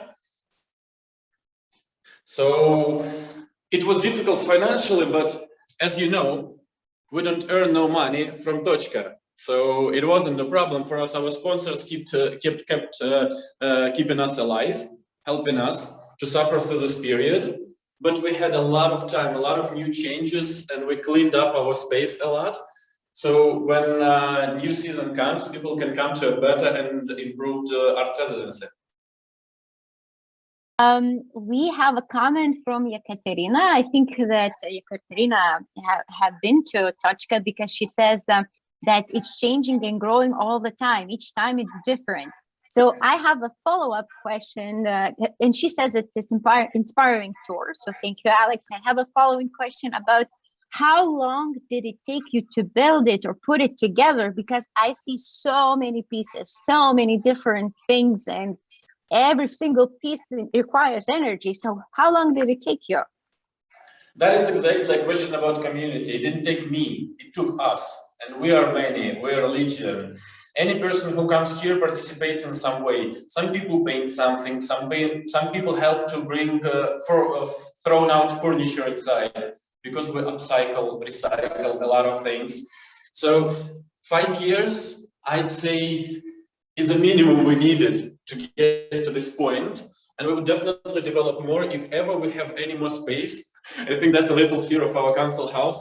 If we ever have more space, we would have more space and take it freely and happily, because as I told, many projects being built from scratch, from DIY, from upcycle and recycle, they take a long time to develop.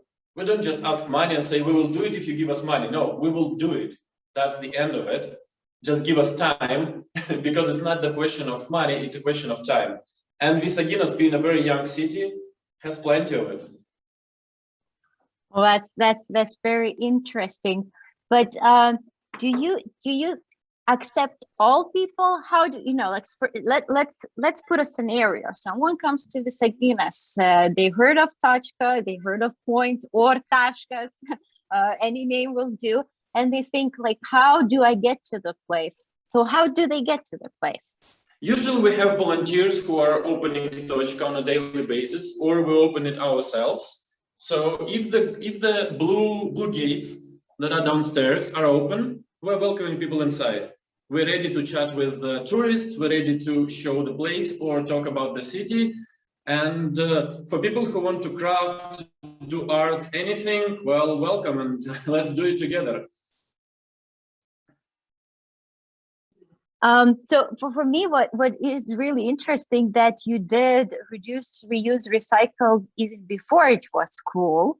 Yes. And it's very, very, very important. What is the most impressive piece of furniture you received that you looked at it and you're like, why would someone throw it away? You know, my personal passion is, our passion is old Soviet furniture. These little sofas, I'll show you one in a second actually. But people throw them like a lot because I guess there's still many of them. But these little storytelling chairs, like this pair of these two. I would take that home. Exactly, they most certainly tell a very beautiful story about where they came from. So we always try to strive not to get the new furniture. We either create anything that we can, but we really love the old stuff. No, I would definitely take it home.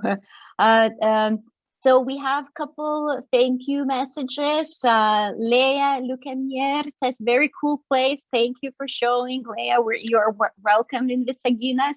Also, Alexandra Nenko is thanking you, Alex, and asking how many people are in the core of the community, how many young people you work with per month, for example, and do you have any requirements from the city council?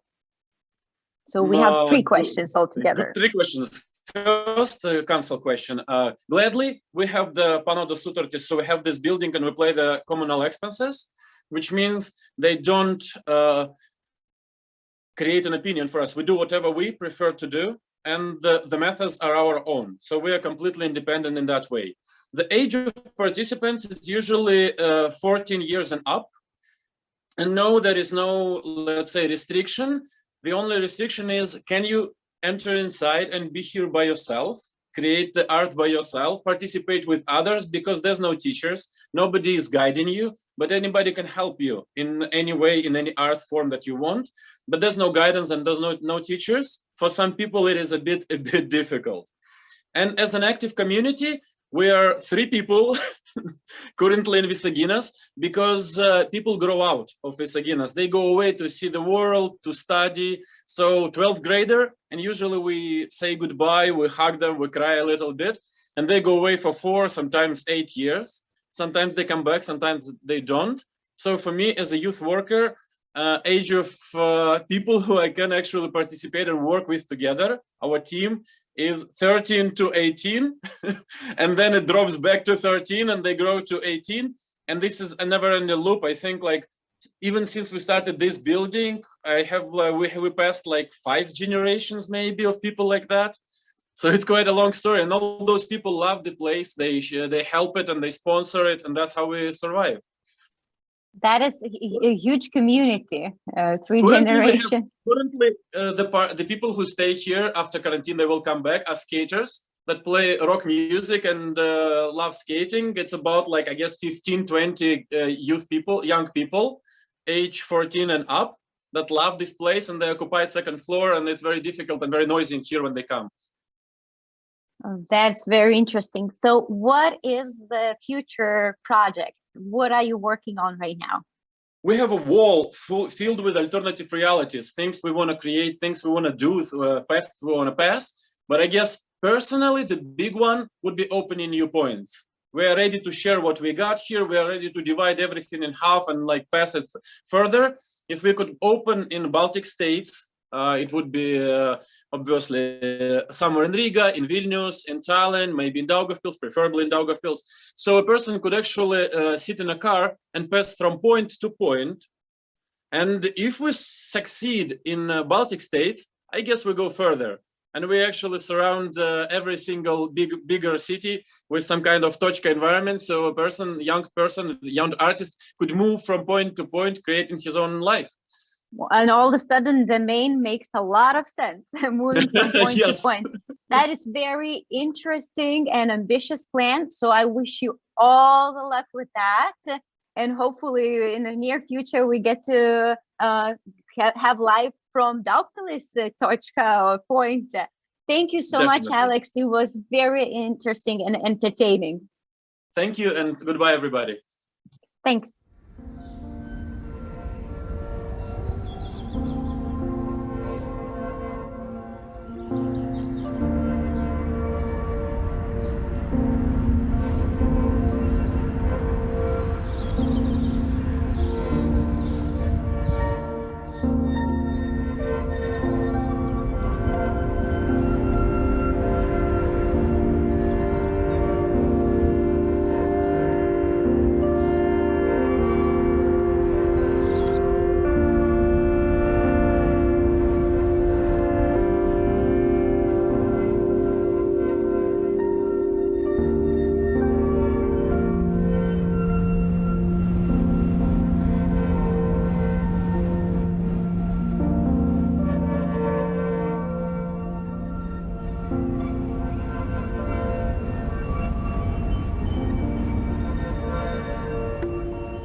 That was one more bit from the Visaginas.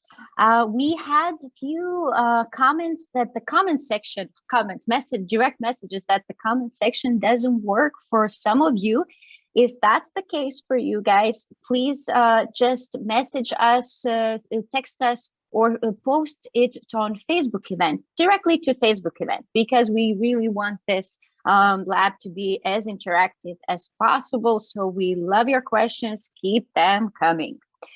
And right now we have two guests, two speakers, not one, but two. Our guests are from Culturing in Berlin, Armin Hartmann and Felix Hovron.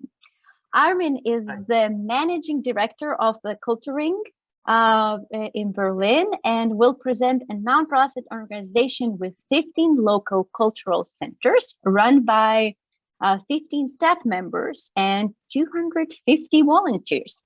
And Felix will introduce their local history project that I won't try to pronounce, but he will. The name of it, the project is aimed at giving people a space to talk about their stories and their experience. Dear guests from Berlin, the floor is yours. Great, I'll start. Thank you very much. Thank you, Monika. Nice to be here in Visaginas. Is that correct? I hope. That's great. And thank you, Aleksej, for your very lively presentation. I thought it was really, really nice to watch here. Yeah, I'm Armin. I'm here with Felix. I'm running the Culturing. We're quite a big organization. We have, Monika mentioned already, 15 centers all across Berlin. And we work with a lot of people. We do lots of different projects, different things. And I've kind of just been in touch with Oksana what we could do for today. And I think this local stories and place identity fits really well with what we do. We are very much local based in our centers. We try and reach out to people in the neighborhood. We try and get in touch. We have quite a range of people coming to us. I think they're probably more on the what we would call social culture kind of area. We're not the very high flying people. Maybe we can go on the next slide. Felix, yeah, what is our story? Monika introduced a bit already where we come from. We have actually grown out of a very big cultural institution from East Germany. It was called Kulturbund. We are about 25 years old now. We are charity, and in the Kulturbund there were even more houses and institutions. A lot of it has disappeared because there's no funding anymore, but we've kind of taken that on and have developed this. And we work in the broader area of culture. We do a lot of work with artists, a lot of work with local events, exhibitions. We do quite a bit with the area of local history, and Felix will talk about this in a minute. We try to engage the people. Monika mentioned we have about 250 people. We have a lot of people who are what we call national volunteers. That's a very big program in Germany where you can get a little bit of funding, a little bit of what we call pocket money, and get involved, especially in cultural work. And we have quite a lot of people who are in what we call re-employment schemes, people who have been out of work, where we try and help them to get them back into work with different tasks and things. I think I don't want to say a lot more about Culturing because it's not as exciting than what Felix has prepared. He really wants to move on. Maybe quickly that one more slide, Felix, with our Berlin map. That's just a little idea to give you where we are in Berlin, and we are in the east and the west. We're in the north and the south with our places. Is quite nice, although sometimes it's a bit hard for me to keep a grasp of what we're doing. Good, thank you. Felix, are you ready? I'm ready. Thank you, Armin. Go. Okay. So we already mentioned that to hold this citywide institution together, Armin really needs coordinators in each center or in each area to work with the local people, which are sometimes 25 to 40 people that we manage on our own. And so it's a tough job between realizing the content, creating new projects, but also being there for people on a social level, on a daily level, maintaining the team spirit, and also running institutions. So I'm working in a place called Fotogalerie Friedrichshain, and I guess some of you have already been in Berlin. It's Friedrichshain-Kreuzberg is the name of the district, and I'm sure the ones who like punk or techno or street art, they have heard of Kreuzberg, maybe also Friedrichshain. The interesting thing, what makes our history project so interesting, that this district is combined of a former eastern part and a western part of Berlin. So this wall you can see in the picture, it used to divide the two districts. And we thought, while we are working with so many people that are about 55 or 60 years of age, we should really go into their own histories and see what we can do with it. So it's pretty close to the gallery I'm working at, which, by the way, it's another fact, it used to be the first and only official gallery for photography exhibitions in the GDR. So there has not been any other from 1985 when we started until the fall of the wall. So it used to be a mecca for photography lovers. And we are still at the same place, but times have changed, obviously. More galleries opened all across Berlin. Photography became way more important. It's omnipresent. Instagram is so important now for photography, and so on. Back to the personal stories. Just a minute. So we thought that because we get people from the job agencies, they are responsible for one district. If you are a so-called unemployed person and receive help from the state. And this institution has people from Eastern and Western contexts, not only Berlin, but people who moved there from all across Germany. And you can imagine back in the days, 20, 30, 40 years ago, ideology, or can't say the word, in Cold War times was way stronger. So many of the people we are working with, they have still quite an ideology in their minds, and we're trying to overcome this. How? By writing personal stories. And also, as we are a photo gallery, taking your own pictures to visualize your stories. This is an example here. This is probably heard of it, the East Side Gallery, which is an outside gallery that is exactly where the wall used to be between Friedrichshain. That is the place where you can see the new buildings. And if you cross the river, it's Kreuzberg. So I'm very, very impressed of how everyone in this project, we're a core team of 8 people. Like I said, between 55 and 62 years old. They are not all artists. Many of them used to work as I don't know, in construction work, for example.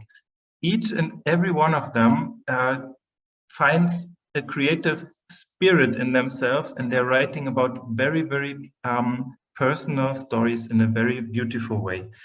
And we developed this team in other projects as well, because we learned while working with this age group, we really have a point there. That is what sets us apart from all the younger institutions in Berlin. And I'm trying to give you some aims that we have apart from overcoming the cultural differences.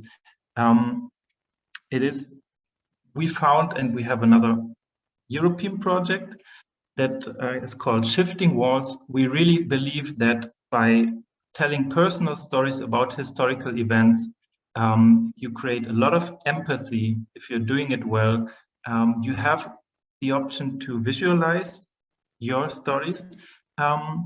And it's also about cross-generational education. So you can imagine that if you go into school, history lessons tend to be quite boring. They go way back in history, but if you have relatively recent topics and you can relate to, you can ask your parents about it and bring stories in from your own family. This creates a real empathy and contact. And we found out that it works pretty well. We would really love to see this spread to other areas, because I would say one thing that Germany, with help from other states, did relatively well was to cope with its past, its terrible past during Second World War. And of course, other countries, they want to cope with their past, but it's not always easy. Politically, the structures may have not changed as much. So we think this project can be a very sensitive option to unite people from different borders, from the opposite side of the wars, whatever wars this may be. And what else? Let's see what we have here. We don't have time to go into the stories. I'm talking very general here, but if you listen to the precise stories, which are still in German only, but it's easy to send stories. If anyone has interest, we can always send stories and you can translate. Some friends of mine, they even put it in translator and put on the audio option, so the machine read it to them. Just a short example, the house book was a book in GDR in Eastern Berlin that you have to keep to document exactly who is visiting you at what point of time. And my generation, I didn't know about this book. I have never heard it until one person brought it up and said, I'm going to write about this story.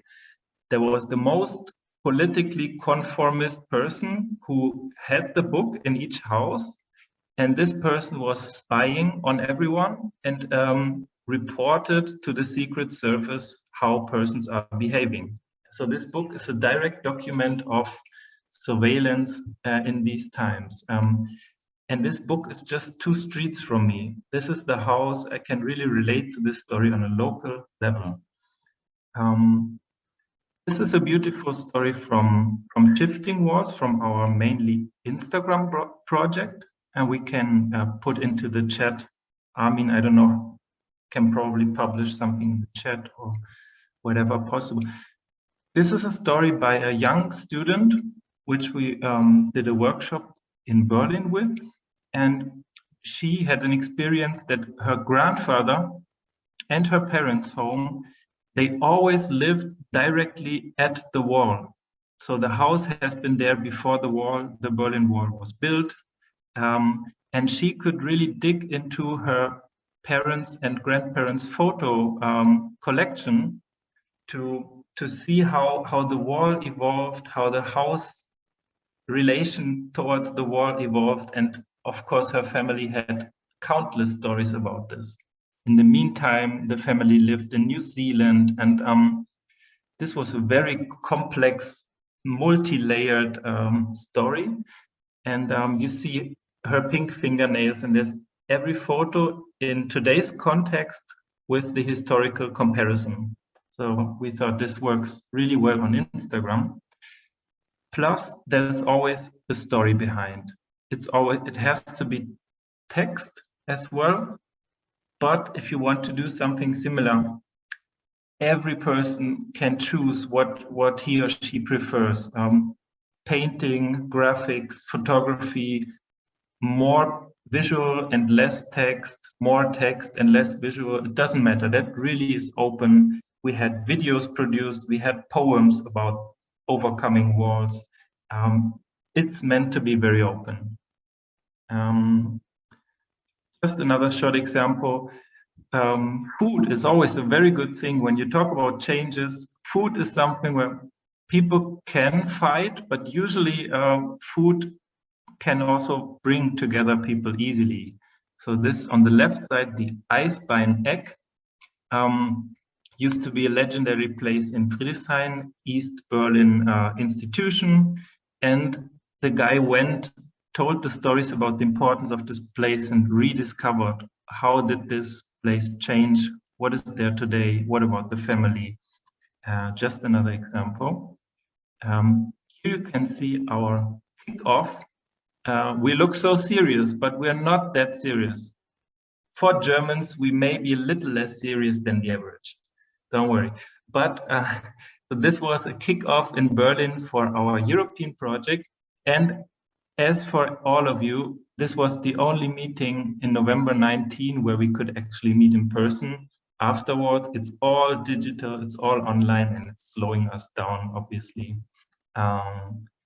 We had a couple of beautiful workshops also in Zoom, and I think we developed a little further. And just if you're interested, again, we can write you this name of the project that I'm running in the photo gallery. This is called Kreuzberg Mauer Friedrichshain, 30 Jahre Wandel entlang der Spree. So the title means that somehow we start at the fall of the wall and we look at the whole time frame from the fall of the wall until today, and how the district has changed, how people have changed, how their impression of life has changed, and after the wall came down. Because there's still many things that have not grown together, obviously. Even after 30 years, things change in a slow way, while at the same time, buildings, especially new construction in this area is incredible in Berlin. There's a construction boom, and the outward appearance is changing so quickly, and the people we are working with, they cannot adapt. They just say, okay, I'm out. This is not for me anymore. There's a lot of English speaking on the streets, a lot of young internationals, highly educated moving in. So these are some of the factors that we're talking about. Rent is going up, obviously. So there's many things apart from the political situation, the historical one. Okay, I think they have some more links. Thank you so much. It was really interesting. And you know, the last reference, what you said about people moving in, I mean, every single young person in Lithuania wants to live in Berlin. so I can understand the change and the shifting, and all of a sudden it's so hip and vibrant and popular. Yeah. You know, it's a cool place to live, and yeah, with such a great and rich history. And a few times I think you mentioned word sensitive, and my first question is the topic and the history. It's extremely sensitive. I would put extremely next to sensitive. And how do you work around that? What is the most challenging thing working in with such a sensitive history and topic? I would say the good thing is that there is a distance in time. Because if you're now talking about vaccinations for Corona, everyone knows that discussions can easily become very ugly, or talk about very current things. So I think sometimes it's good that there is a moderator, but there have been very few times where really people really hurt themselves. I'm honestly very, very surprised by how this team came together, and how they really, motivate each other and give positive feedback all the time. And for this particular project, there's not so much trouble, because everyone works on the same goals, even though they may come from different cities, and they really accept that they learn a lot about the other side, let's say the former other side, and they love it. I really loved how you said about Felix, how you said about recent history, how Asian history doesn't most of people are not interested or impressed by Asian history. Most of people, I'm one of them. But that recent history, when you can talk to your parents, grandparents, it really, you still can feel part of it. It's still very important. But I have a question for both of you, because I think the main word and the key word today is communities. So how to get communities involved? What is that? I know there's no magic recipe, but what would be your advice? Both Armin and Felix, if you could answer that, would be great. Maybe I start and Felix can say a bit more. I think it's partly what Felix tried to say already, by having some ideas, by having some structures of what we offer.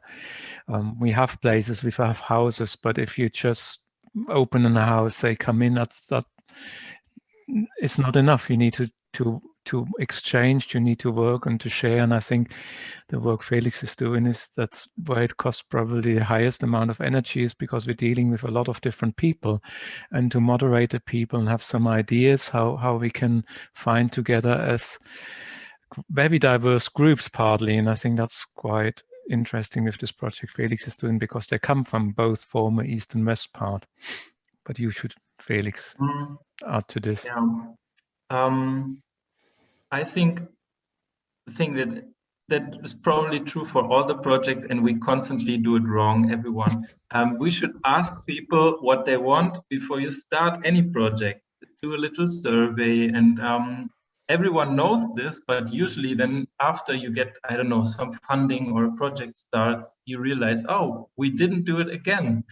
So I think involving personal interest is the best thing to create communities, to see what do they need.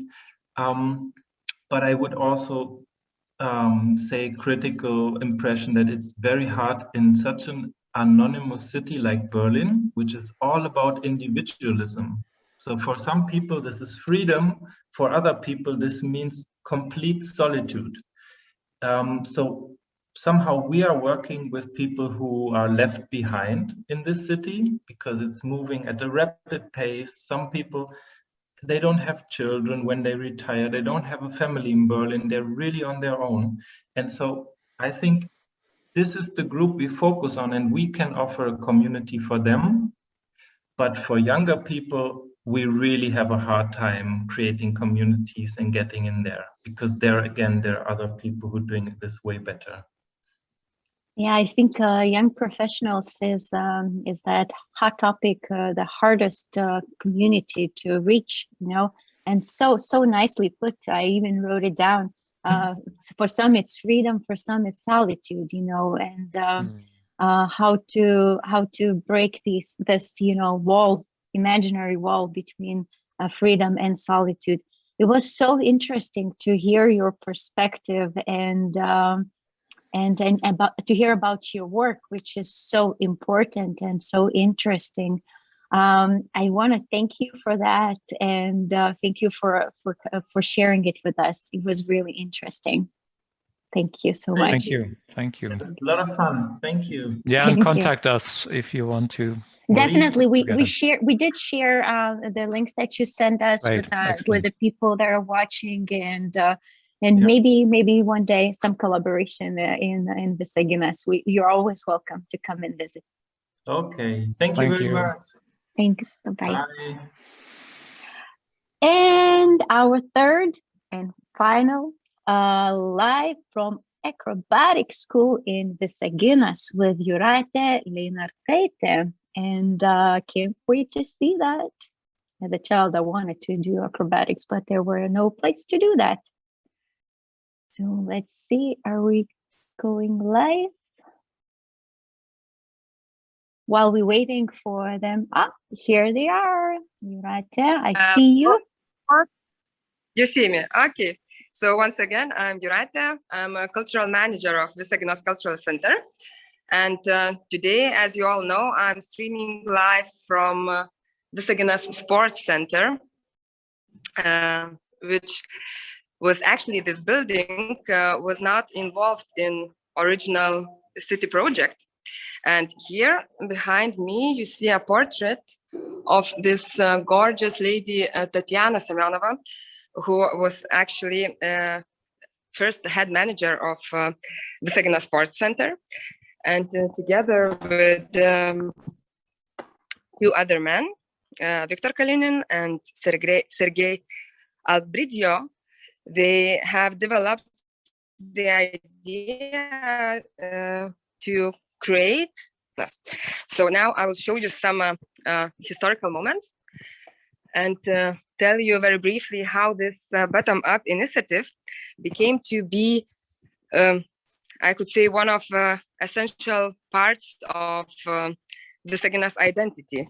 So let me switch camera. Okay, here we have lots of pictures and 4 super important people. So at 1976, Sergei Albridio, he was, how to say, he was the one who built wooden gymnastic hall at the military unit and began teaching acrobatics there. In that moment, Visaginas city former Sniečkus was still in the building process. Here you see some historical moments. Okay, just enjoy the view, some events, public events, and so on. So later, after a year, Viktor Kalinin came to city, and he already came with the idea to develop sporting acrobatics. But since the acrobatic school was not planned in original city project, so they continued them classes in a high school hall, which for sure did not met all technical requirements. Just for you to see some few more pictures. So what happened then?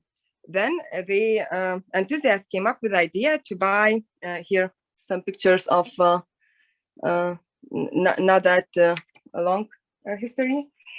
So then some enthusiasts came up with the idea to buy an inflatable 9 meters high hall, shipped it from Uzbekistan actually, and continued to work there. And in that moment, here you can see what was happening in that hall. So this hall was called the Palace of Air and had already around 400 students who were going there. So finally, government reflected the need for specialized acrobatic hall, and at 1985, the grand opening of exactly this hall have happened. So in that moment, this hall was actually one of the most modern halls, acrobatic halls in Europe. And here we meet Viktor Kalinin, son of the grand Viktor Kalinin, who by himself actually is a champion of Europe sports acrobatic man pairs and vice champion of the world. That's world, correct. Yeah. Okay. So Hi, Viktor everyone. will show us around hall. Yeah, all that prizes. It was long time ago, but it was true. Yeah. So we won't see any tricks today. That's what you're I'll show trying you. to Don't say. worry. Don't worry. Okay. So yeah, this is a hall with a big history. A lot of things was going on here for the whole life of this hall. It was 35, something around 35 medals from European and World Championships. So it was quite strong. And what we do have here, this is aerobics. We have 3 spots here, actually, not only acrobatics. Aerobics is 2 coaches here. This is a coach place, like, all right. Yeah, you can see all these girls, all that competition pictures. So here, on this side, we have a trampoline. We're now working 2 coaches. There's a 6 trampolines. Okay, and all that part of the hall takes sports acrobatics. So we have 2 floors here. Oh, also forget to mention, it's also we have a tumbling. The tumblings. But for some reasons now we don't use it. Mostly all the students goes on the trampolines because it's more popular actually. So let's go here.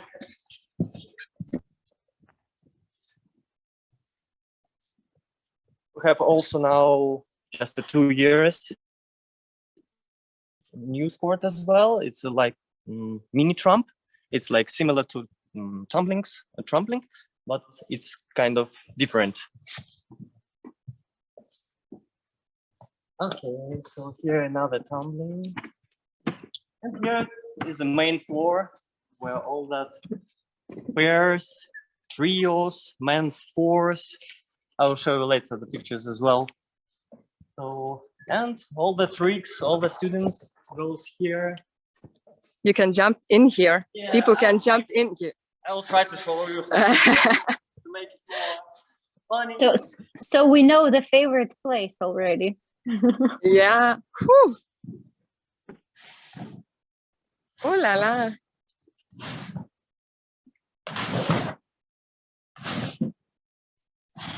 So that is what people do here. And actually, even these days, there are around 250 children still practicing, yes? Yeah. So I have a personal question for Viktor. When is it too late to start acrobatics? Latest to start. When is too late? Is there an age to when it's too late? I have a personal interest. When you want to do it professionally, like everywhere, I think you need to start from 5. Okay. But for yourself to make some handstands or backflips, you can start. I have a student 30 years old. It's okay. I like that answer. So here we have like a rigging points. Rigging points, yeah. So for air acrobatics as well, yeah. Yeah, here as well. Rigging points. And the famous and beloved Sveta Brown. Yeah. So this construction was created to practice pairs, yeah? Yeah, it's the famous one. It's a Masha, Maria, Sveta. Sveta, you said, yeah? Yeah, Sveta. People as well call her Masha. Masha. So this is like a middle girl, and all 2 more girls can climb here or here or here, do stands here or here, and to practice. So let's try. Maybe I can remember something.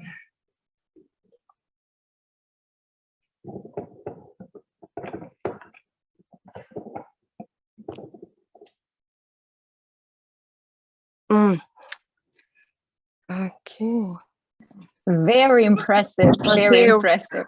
World Prize champion. Clapping hands. No, I don't know if you can hear it, but I'm applauding. Okay. Standing ovations. So maybe I will take. Okay, one more thing.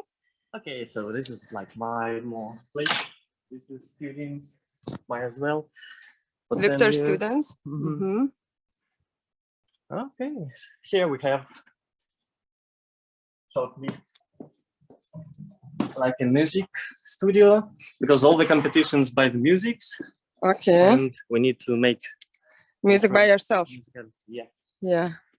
So that's pretty much, yeah. Okay, so thank you very much. I will tell a few more words about current reality. So is that these days there's one more bottom-up initiative started a few years ago, which we are trying to develop now. And that idea is contemporary circus.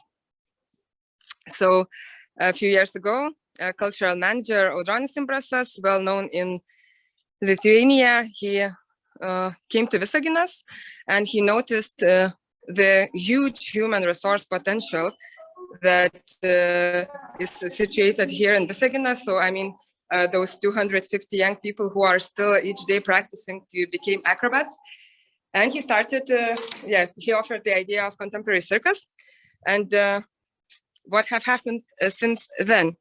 So these days we have already started a collaboration between Visaginas Cultural Center, Sports Center, Art Academy, and local municipality to develop this idea. We have a few projects confirmed, and as well, these days from one of our projects, a juggler started to work with young people from sports school, because in contemporary circus there are two main disciplines, so it's acrobatics and juggling. And last year's two actually, the festival of contemporary circus have happened already in Visaginas. This year we are planning it as well in new circus stop in Visaginas. It calls. Very welcome everyone to come. It's international festival, worthy to visit. So it happens at September. And what else? Yeah, a few more projects. Are you planning it this September as well? The COVID situation is all good, yes? Well, it's not that good. It's for sure, it's much more complicated to manage a process with COVID. So everything might change each second. You have to be really, like from management side, it's much more complicated.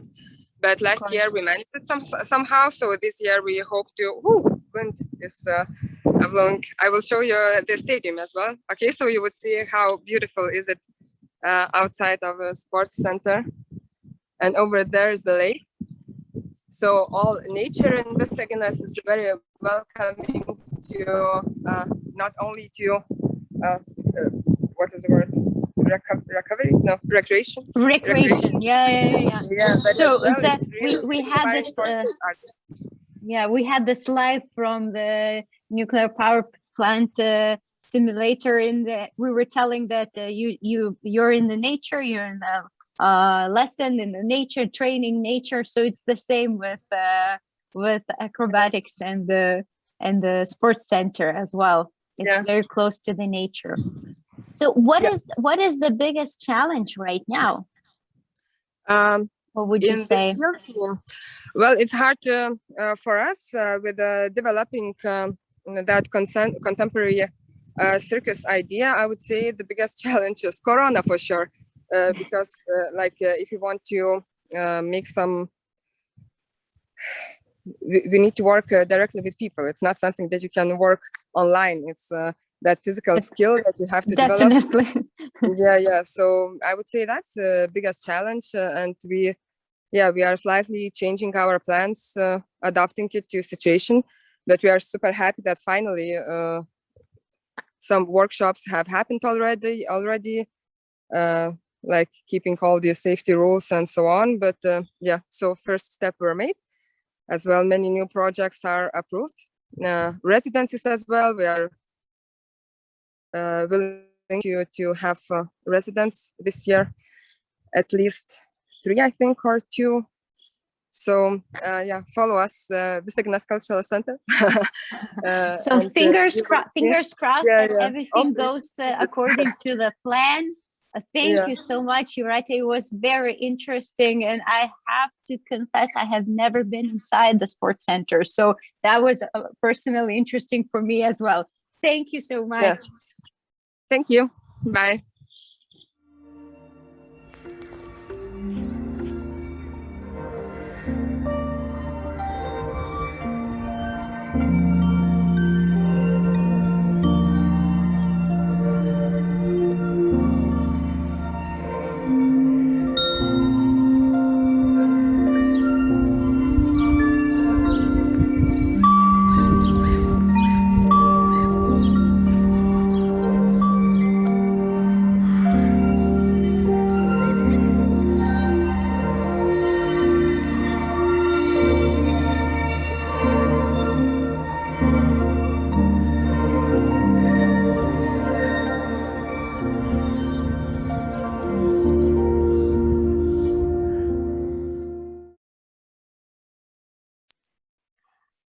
That was the last bit of Visaginas, and I am very happy that our neighbors will share their experience as well, our neighbors from Utena. As Greta is saying, we're a kind of cultural movement. We go from one space to another, to urban spaces. We try to take the culture outside. Greta Kolinytė is a content creator from Utena.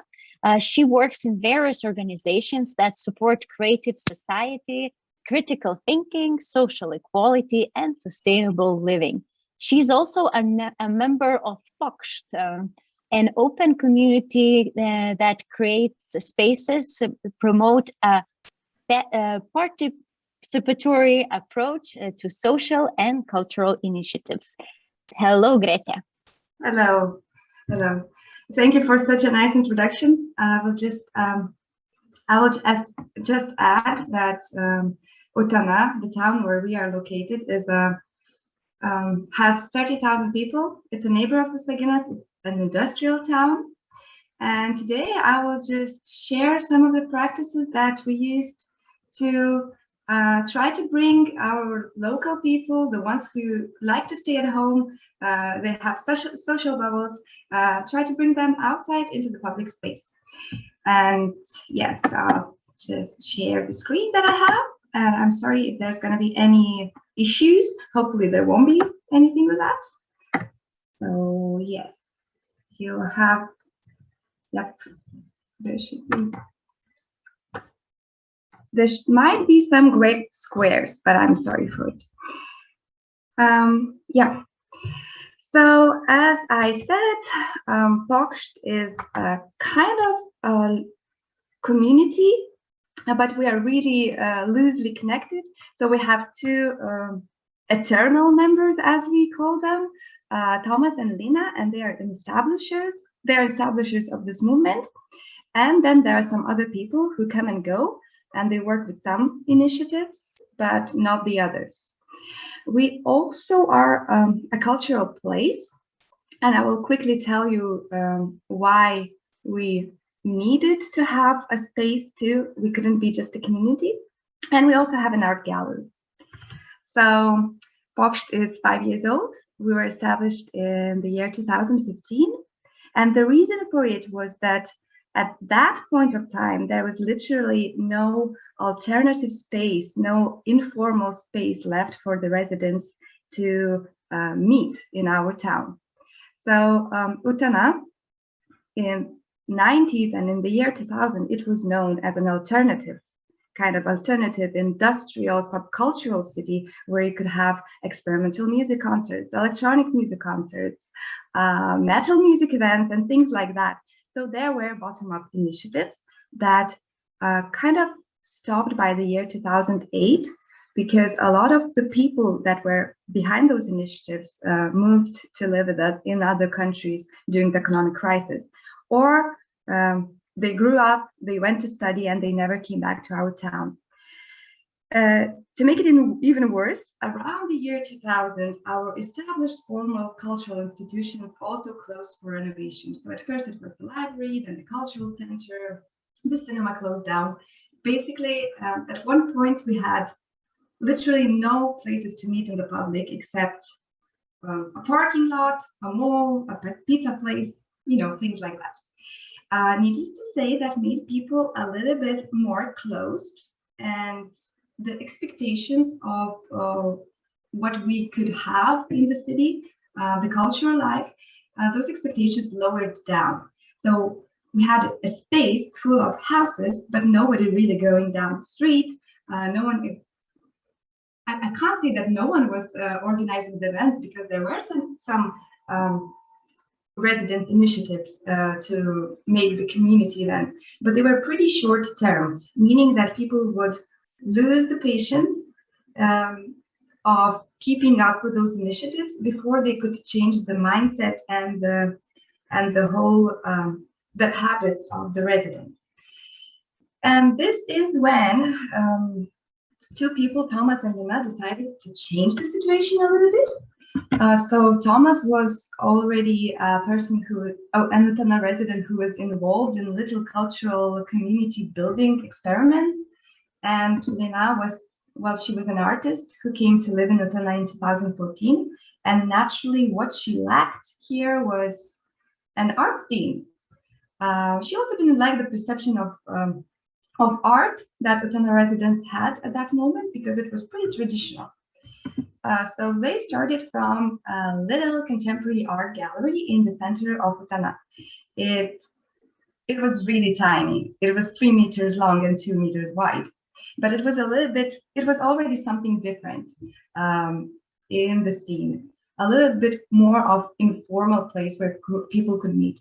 And so, for example, when there were art exhibition openings, Thomas and Lena would just set a bonfire somewhere in the yard, bring some couches, bring some chairs, and there was literally no program for the event except that people would chat with an artist.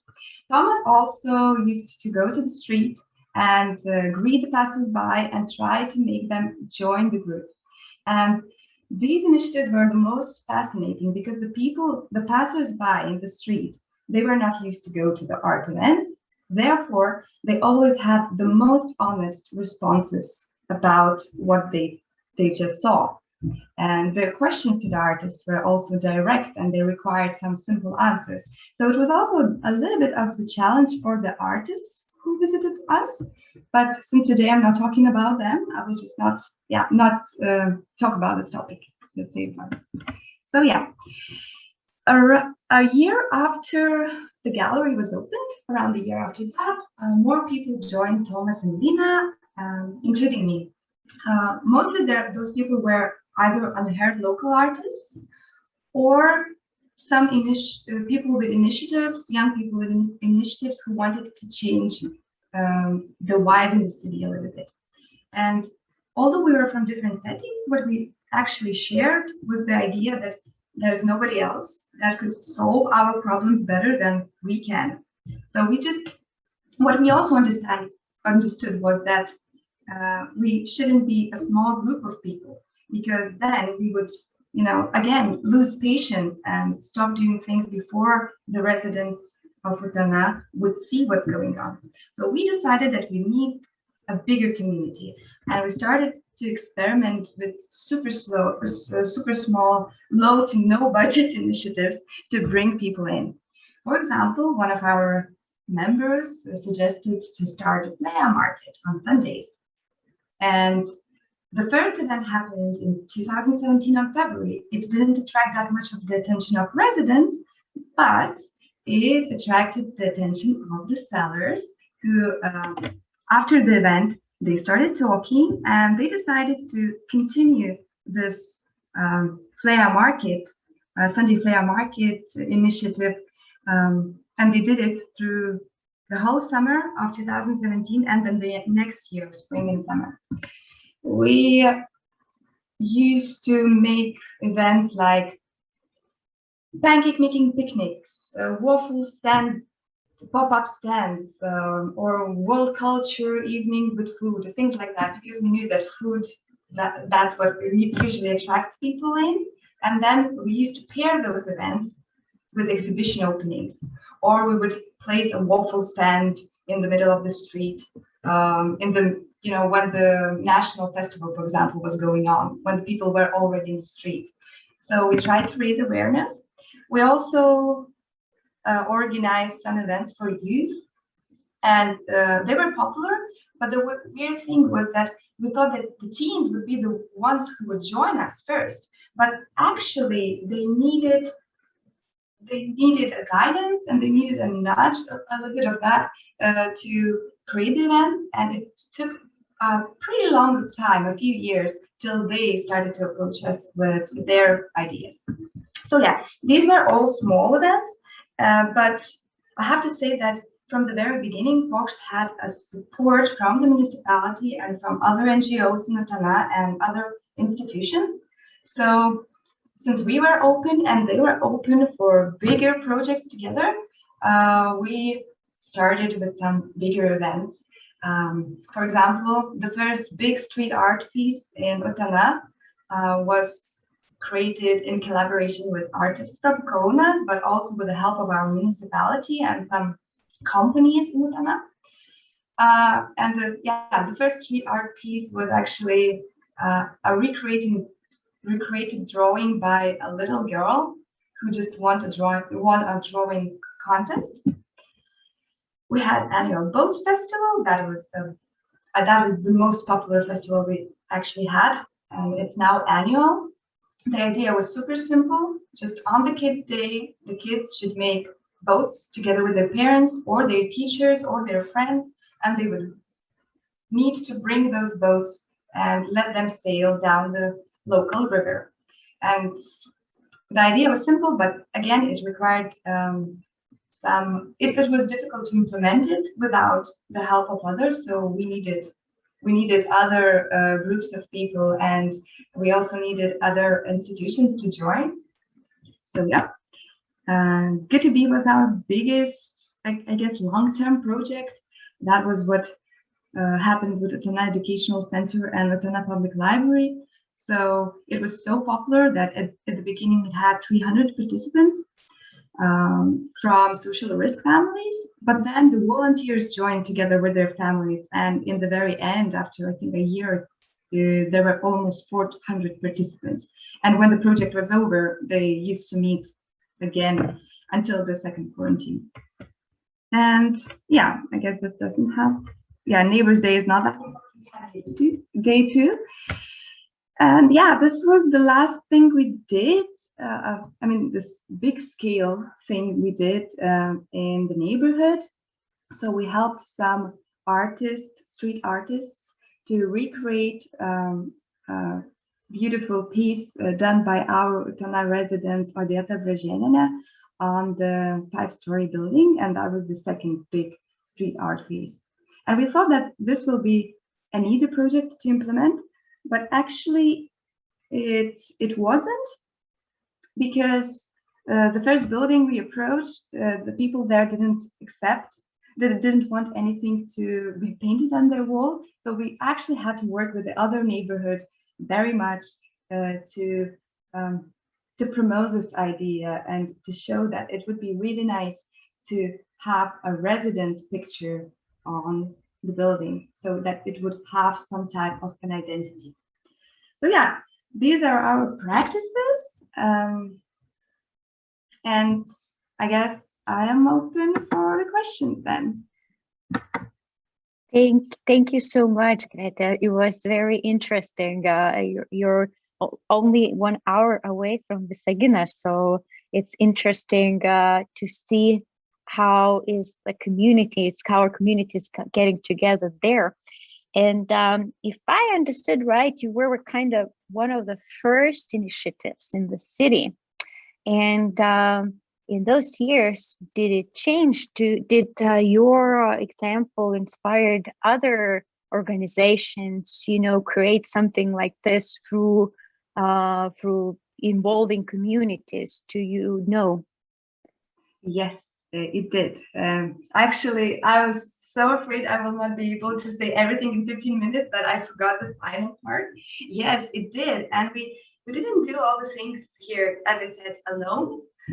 The people who came, some of them started their own NGOs or their own initiatives, because maybe they were not they had a little different ideas than us, but we were all very friendly. So now there are festivals that are going on that are made by the Utena residents that we know. There are some NGOs. There are people, groups of families who are continuing to do what we just started to do, but then we didn't need to continue because the other people took the initiative. So yeah, it's better now. It's really nice to live here. Thank you. It's so nice to hear that. And what about residents? Did you mentioned that for some of them was the first time they see art, so they're very, let's say, bold and honest about it. Has it changed the way people locally see it, and do they get more and more, I would say, brave, and they bring their own art. Maybe they approach you guys and say, look, I'm an artist, I want to be part of this. Yeah, we had a few exhibitions, as I said, by the local artists, but those people, they were actually professional artists who were unheard in the Utana scene, so they were not really exhibiting anything here. But I must say that in terms of the contemporary art gallery that we have, most of the people who approach us right now, so write the messages, are from around Utana. I'm not really sure how this happened, because the musical events, they are more like Utana based, although still we have artists coming from the other cities. But the visual art scene is still a little bit struggling. Yeah, and talking about the residents, we have some people who attend exhibitions, like every exhibition box does, but it's not as big group of people as the ones who go to the community building events or hikes or something like that. It's much smaller group, and this is totally fine, because we know that it is much more difficult to push the boundaries of the perception of art, especially when people were used to going to pretty traditional art exhibitions or not going to them at all. So we think about the the cultural education that we have in terms that it's a really long-term journey. It will not happen in 5 years. It has to be like 10 years journey or even more.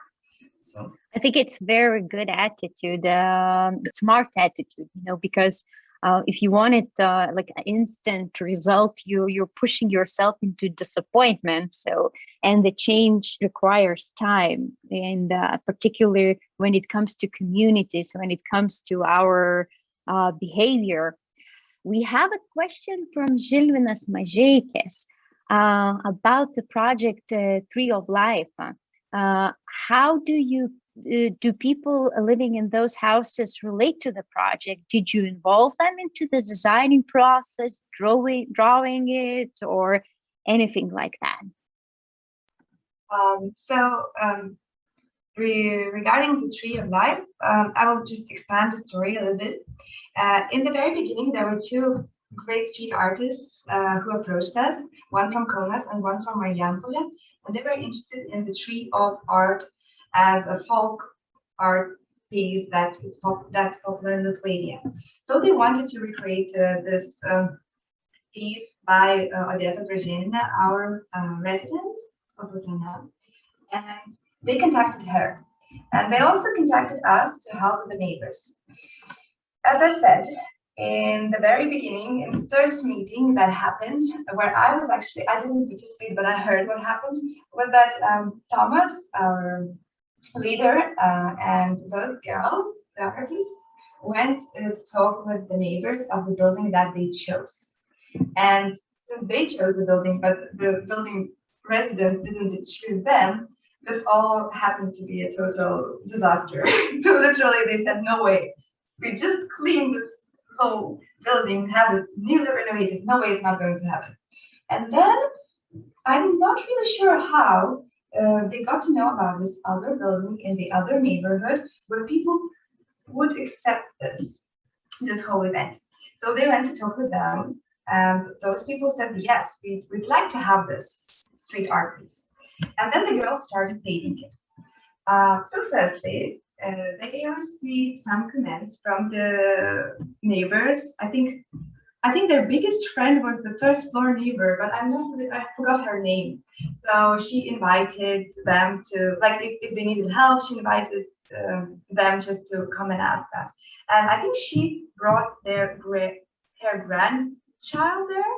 But I also, this is the thing that I may be exaggerating or saying something wrong. It's going to be left as an urban story. So you know how urban stories are. Yes, urban myth. She brought 10 grandchildren. Now I think it was the grandchild, and they tried to paint.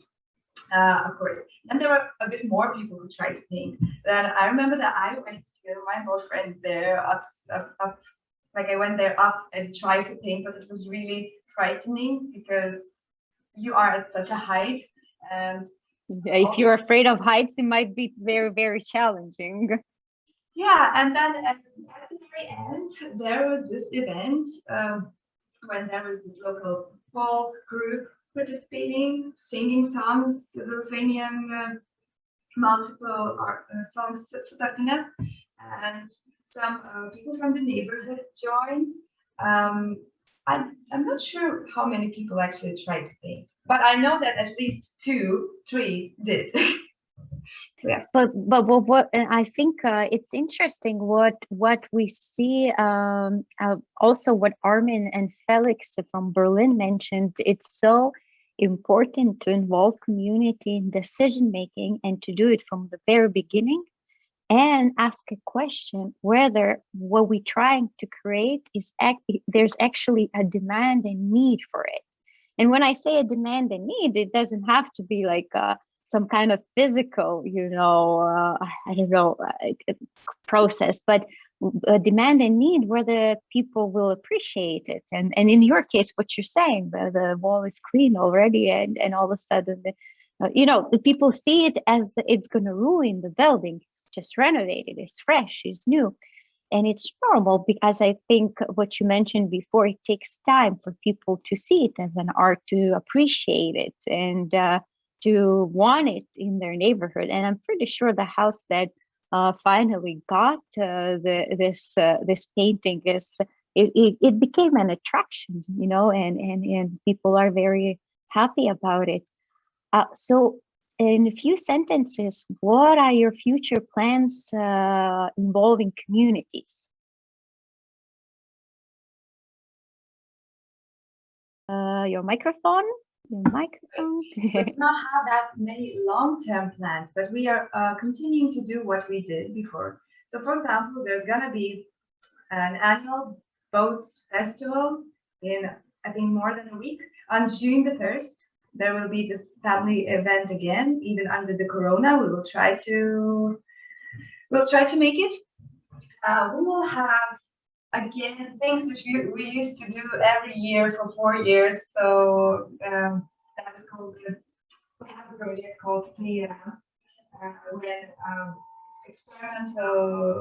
when contemporary artists come to our town. We will continue all of these things, again, with the picnics, when it will be allowed to do so, like when a lot of people can come. And as I said, since we are this kind of loose community, we have advantages and disadvantages. As a community, we're not really that well organized, which means that we are not sure who of us will stay and who of us will go to some other places. But also that is a plus, because we try to do all the things that pop into our minds at that moment.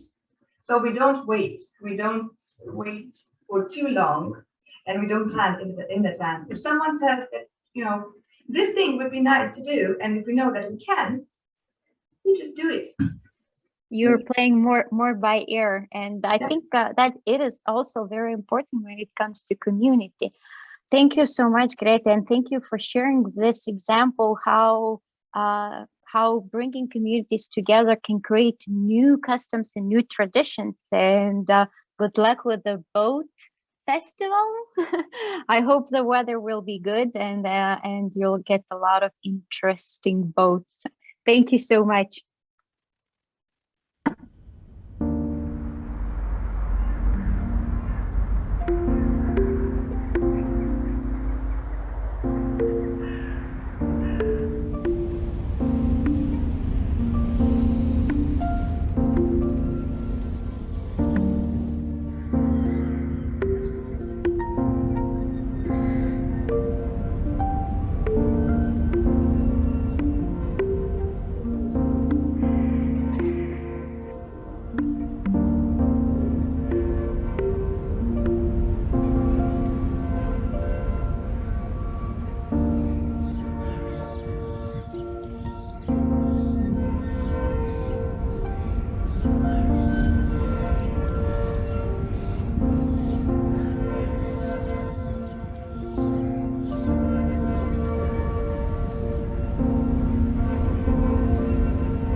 So I mentioned before that was the last bit, and surprise, it wasn't one more bit. And I think one of my favorites, with a lot of nature and the beautiful lake of Visaginas at the end.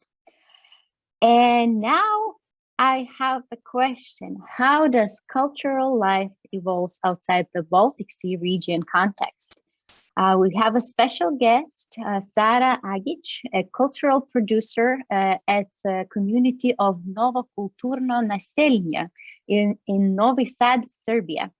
The main mission of Novo Kulturno Naselje is the establishment of a bottom-up cultural center in Novi Sad. Novi Sad has a population of over 40,000 residents. Sara is still a student, but she has been working as a coordinator and the producer of many different projects with local communities. Welcome, Sara. It's so nice to have you. Yes, thank you for this opportunity. I'm very glad to be able to present you our work. So I will start sharing my screen now.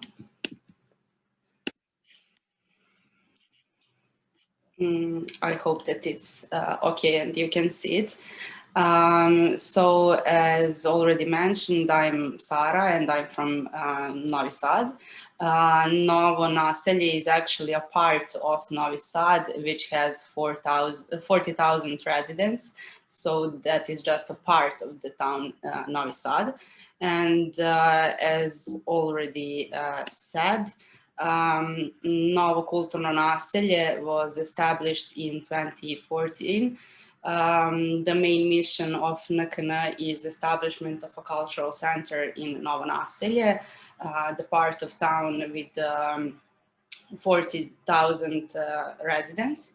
Our initiative started from our own need, actually, for a place where we can do the things that we love the most, and that is art and culture. All of the members of our organization are from Novo Naselje, this part of the town. So it started as a wish to have a place for ourselves. And from that and from things that we like to do, we kind of established 4 lines in which we are active in our community. Those lines are participation, education, production, and actions. And it is kind of in a broad sense because they are all mixing together, working with the community.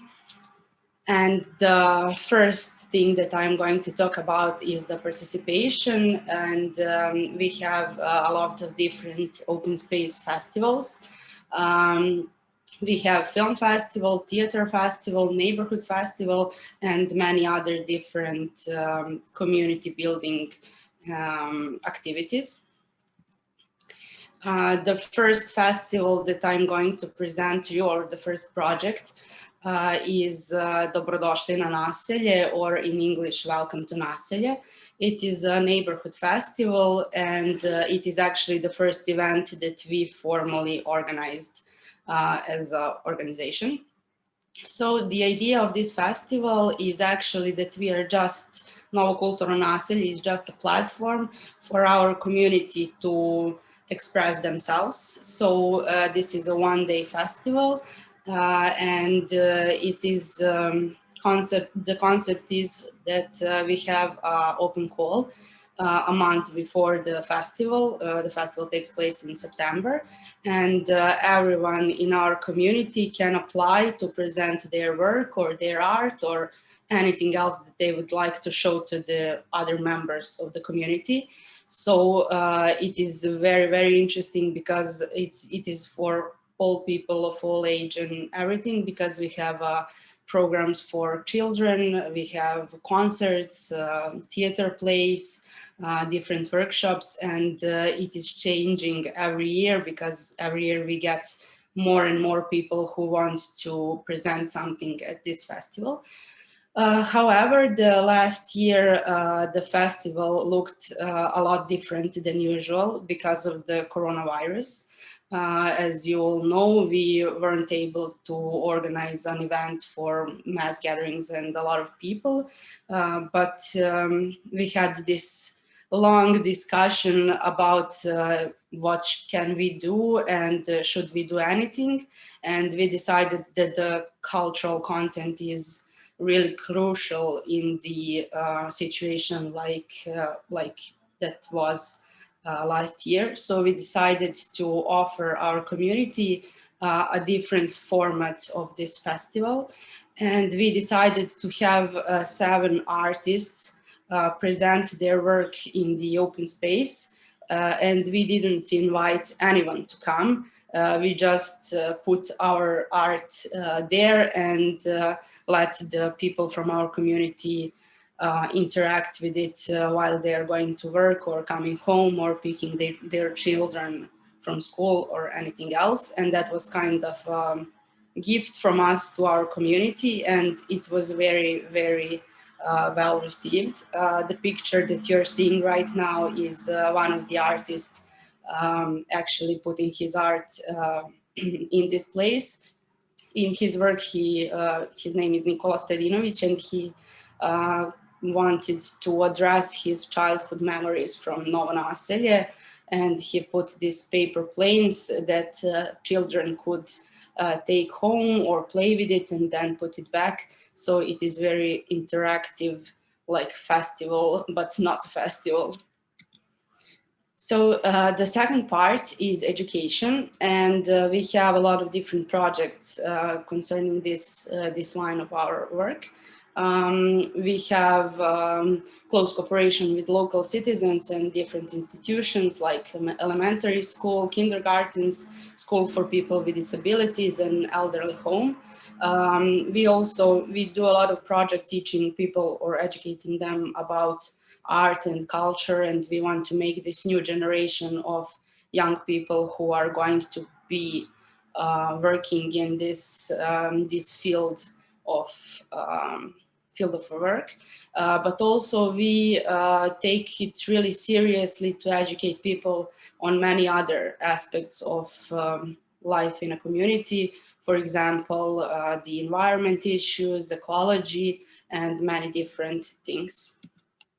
The project I would like to present from this line is Art Kvar Start. This is an annual project. The concept is that we have 7 different art sections for youngsters. All the workshops are free, and the point of this is for young people to actually really think about art and culture as a career, and to see that it is really interesting, and to learn about teamwork and producing something together. And the product of this project is always a short movie. Our participants are the directors. They decide on the theme and the topic, and it showed that it is really important to make a platform for young people to address the issues that are bothering them, and that is what we do with this project. Also, one thing that we are very proud of is that a lot of people from our project actually decide to apply for academy or some other art school after this. So I feel that we are able to encourage them to proceed in this career after our project. And also we have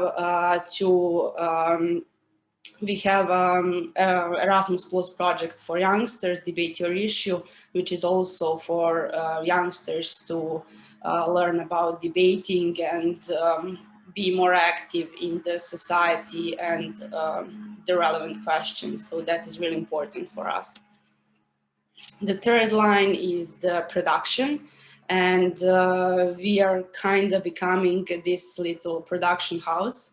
We offer our knowledge and our techniques and resources for young artists to maybe make them a video or studio recording, help them with different aspects of producing an art piece or a play or a movie. So that is really important for us, and we are in future planning to feature films and one animated short movie. So it is kind of next steps from this line.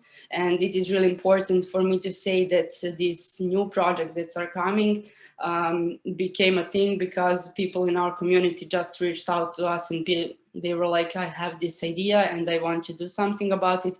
Would you like to help me? And we said, of course. And that's how it all started. Also, we have a TV series called Kurbla, Positive Young People. This is a series that features good examples from our community. It has 3 seasons right now, and we are working on the 4th season. We feel that it is really important to show young people what they can do, and the best way to do that is to show them good examples, and that's what we are doing through this project. Last line in our work is actions, and they are actually all of the above in one line, because we do a lot of urban space renovations, cleaning of public spaces, planting trees, and other things that are really important, because we want to motivate people in our community to take action and for all of us to work together for a better environment for young children to grow up and for all of us to live. And here on this picture, you can see my favorite spot in Novo Naselje. It is Park Among the Birches. It has interesting history. The first birches in Novo Naselje were planted in the 80s by the locals. And that is the generation of my grandparents and parents who decided to make this place even more beautiful. And we decided to honor that. And in a few years back, we invited our neighbors to gather, and we planted new little birches. We made benches together and the gazebo. And every year after that, we organize 1 or 2 days in the year that are dedicated to cleaning this place, to repainting the benches and making it alive again. And it is really important because this place became very, very active after this these actions. And you can see when it's sunny outside, people like celebrating the birthdays and things like that. So it is really became a center of Novo Naselje. And probably the most important part of our work is our charity work. We kind of realized that it is not enough just to produce cultural content, but to actually help, if you can, to others. And the picture that you're seeing right now is of the people from the School for Disabled. We organized big action in the center of Novi Sad, and we invited people to donate money, candies, food, anything. And we made this New Year's presents for the people who are in this school. And it is also covered in one of the Kurbla episodes, so you can see more about that in that video. Also, during the pandemic, we really put our resources into this, because we saw that a lot of our neighbors were struggling financially and losing jobs and places to live. So we made a Viber group with all of the people that we know, and asked everyone to let us know if they know someone who is struggling or they can help someone. And we organized a lot of different small actions to help individuals in need. And this is something that is really important for our future, since we are trying to make and find new ways to help even more people and make our community even stronger. And for the end, I made this slide that I wanted to represent that the Novo Naselje is a place that has more than 40,000 residents, many public schools and kindergartens, and a lot of different people live there. And also Novo Naselje has Novo Kulturno Naselje, and all of us together makes this community. So I would say that we as an organization are just a part of community that is offering cultural content, and all of us together makes this community of Novo Naselje. And thank you for your time. You can follow us on our social media, and if you have any other questions, I'm open to answering them. Thank you so much, Sara. It was very interesting, as we said, to hear experience from outside the Baltic Sea region context. And you're still students. What surprises me, you know, that you get involved in all these projects, activities. What motivates you? What brought you to this field? Yeah, it's an interesting story for me because I became a member of Novo Kulturno Naselje kind of by accident. I was in my studies, I studied set design, and I got an email that there is an opportunity to volunteer at the film festival at Novo Naselje. And I was like, let's try it. And I came and I met all of the members of the organization and the community, and I really, really liked it.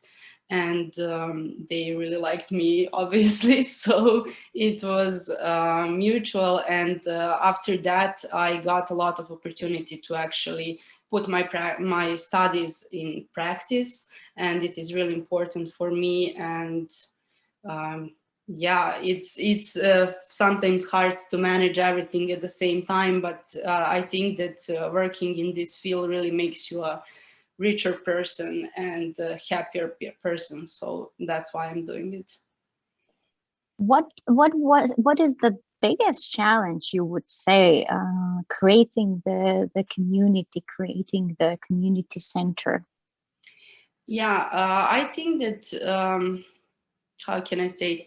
It is a challenge because Novi Sad is quite a big town, and it already has some of the institution of culture, but none of them are in Novo Naselje, and Novo Naselje is kind of excluded. Everything is in the center of the town, so there is not much for locals to do in their neighborhood, but that is also, it's really hard to make that big change. And it also, like you already talked about, it takes a lot of time, but something that we like to say is that we now have the biggest open air cultural center in the world. So I think that the community is something that actually builds it. It doesn't need to be a building itself. Very, very nicely said. Do you receive any support from local organizations, municipality, government? Yes, we do. We have a project financing, but also it is really important that all of our content and all of our events are free, so the audience doesn't pay for anything. And when you are doing this work in that way, it is really important to have this structure and this network of organizations, locals, volunteers to be able to actually do that. So it is really important, and we are very thankful to all the people who are helping us in this. Is it hard to find volunteers? I don't know. Sometimes it is, sometimes it isn't. It depends on the activity. For example, we always have most volunteers for the film festival because I think it's really attractive for people to join. But we already have a good network, and there are always new young people who are reaching out, and maybe not as a volunteers for some specific event, but just to see what we are doing and to do it with us. So we have a network, yeah. Well, that's really nice to hear that. And at the beginning, I said that 40,000 people in Novi Sad, but that was fake news, people. So how many people live in Novi Sad? Oh, I'm not sure, but I think it's 500,000 now or something like that. I'm not sure, but something like that, I believe, yeah. Yeah, so it's a big city. So do you think that making the community and cultural center available in the local area is important? Meaning, like, will people be more involved? Is that because do people feel that sense of belonging more to the district than its city itself? Yeah, I believe so, because of course Novi Sad is not that big of a city, so you can easily go to the center or any other part, but in a neighborhood that is that big, like Novo Naselje, it is basically a city inside of a city. And I think that is really important to have also local infrastructure for everything, and not only for Novo Naselje, but other districts in Novi Sad as well. So what are your future plans? What are your future projects, plans? So, you know, like once you say it out loud, I think it's easier to reach it. So share it with us so we can send you support and good luck. So the future plans are, as I already said, to do even more about the charity work and those films that we are planning, but also to do again all of the projects that we are still doing, because they became a tradition. Some of them have a tradition of 7 or 8 years. So our neighbors are really like them and want to see them again. So we are always expanding, mostly because of the new across the border projects and everything, but we are trying to manage the big Europe projects and these small scale local projects and mix them together and make something good. And we had, I didn't say that during the presentation, but if I had time now, we have a lot of cooperation with other Europe organizations, and we have art residencies and different things that are really making people in our community communicating with others and with people who are not from Novo Naselje, and it is really valuable for us. Thank you so much, Sarah, for sharing, and we wish you all the best with your future projects, and hopefully one day you'll connect from a local community center. Thank you so much. Thank you. Have a nice day. Thanks. So I want to thank all our speakers. Very impressive stories, insightful, captivating, and so important. I'm so glad that we have this Visaginas Urban Lab, so we can give a stage to these stories and give a stage to these people that do such a meaningful work. A few key messages. I'm pretty sure you took away more messages than I did, but few key messages that I want to share with you that I took from this lab is that local people and their personal stories are key elements in the urban cultural planning process. That before creating a project, it is very important to get community involved in order to understand whether that project has a need and whether there is a demand for that project. Also, creating new consciousness doesn't mean eliminating history and the past. We should all work to make cities a place for sustainable and cultural life that would bring a sense of community and belonging, but not solitude. And believing in a project and bringing a passion to it is contagious, and in these times, I would say contagious in a good way. And when it will make sure that you encourage communities to get involved. Just a quick reminder that the Visaginas Urban Lab is organized by NGO Urban Stories and is part of urban labs that are set across the Baltic Sea region as a part of Urban Cultural Planning Project. So you can go visit urbcultural.eu website and follow other urban labs that will take place in Germany, Russia, Denmark, and Finland. And the final conference will be held in Riga this autumn. For the afternoon discussion, you have received already links, Zoom links.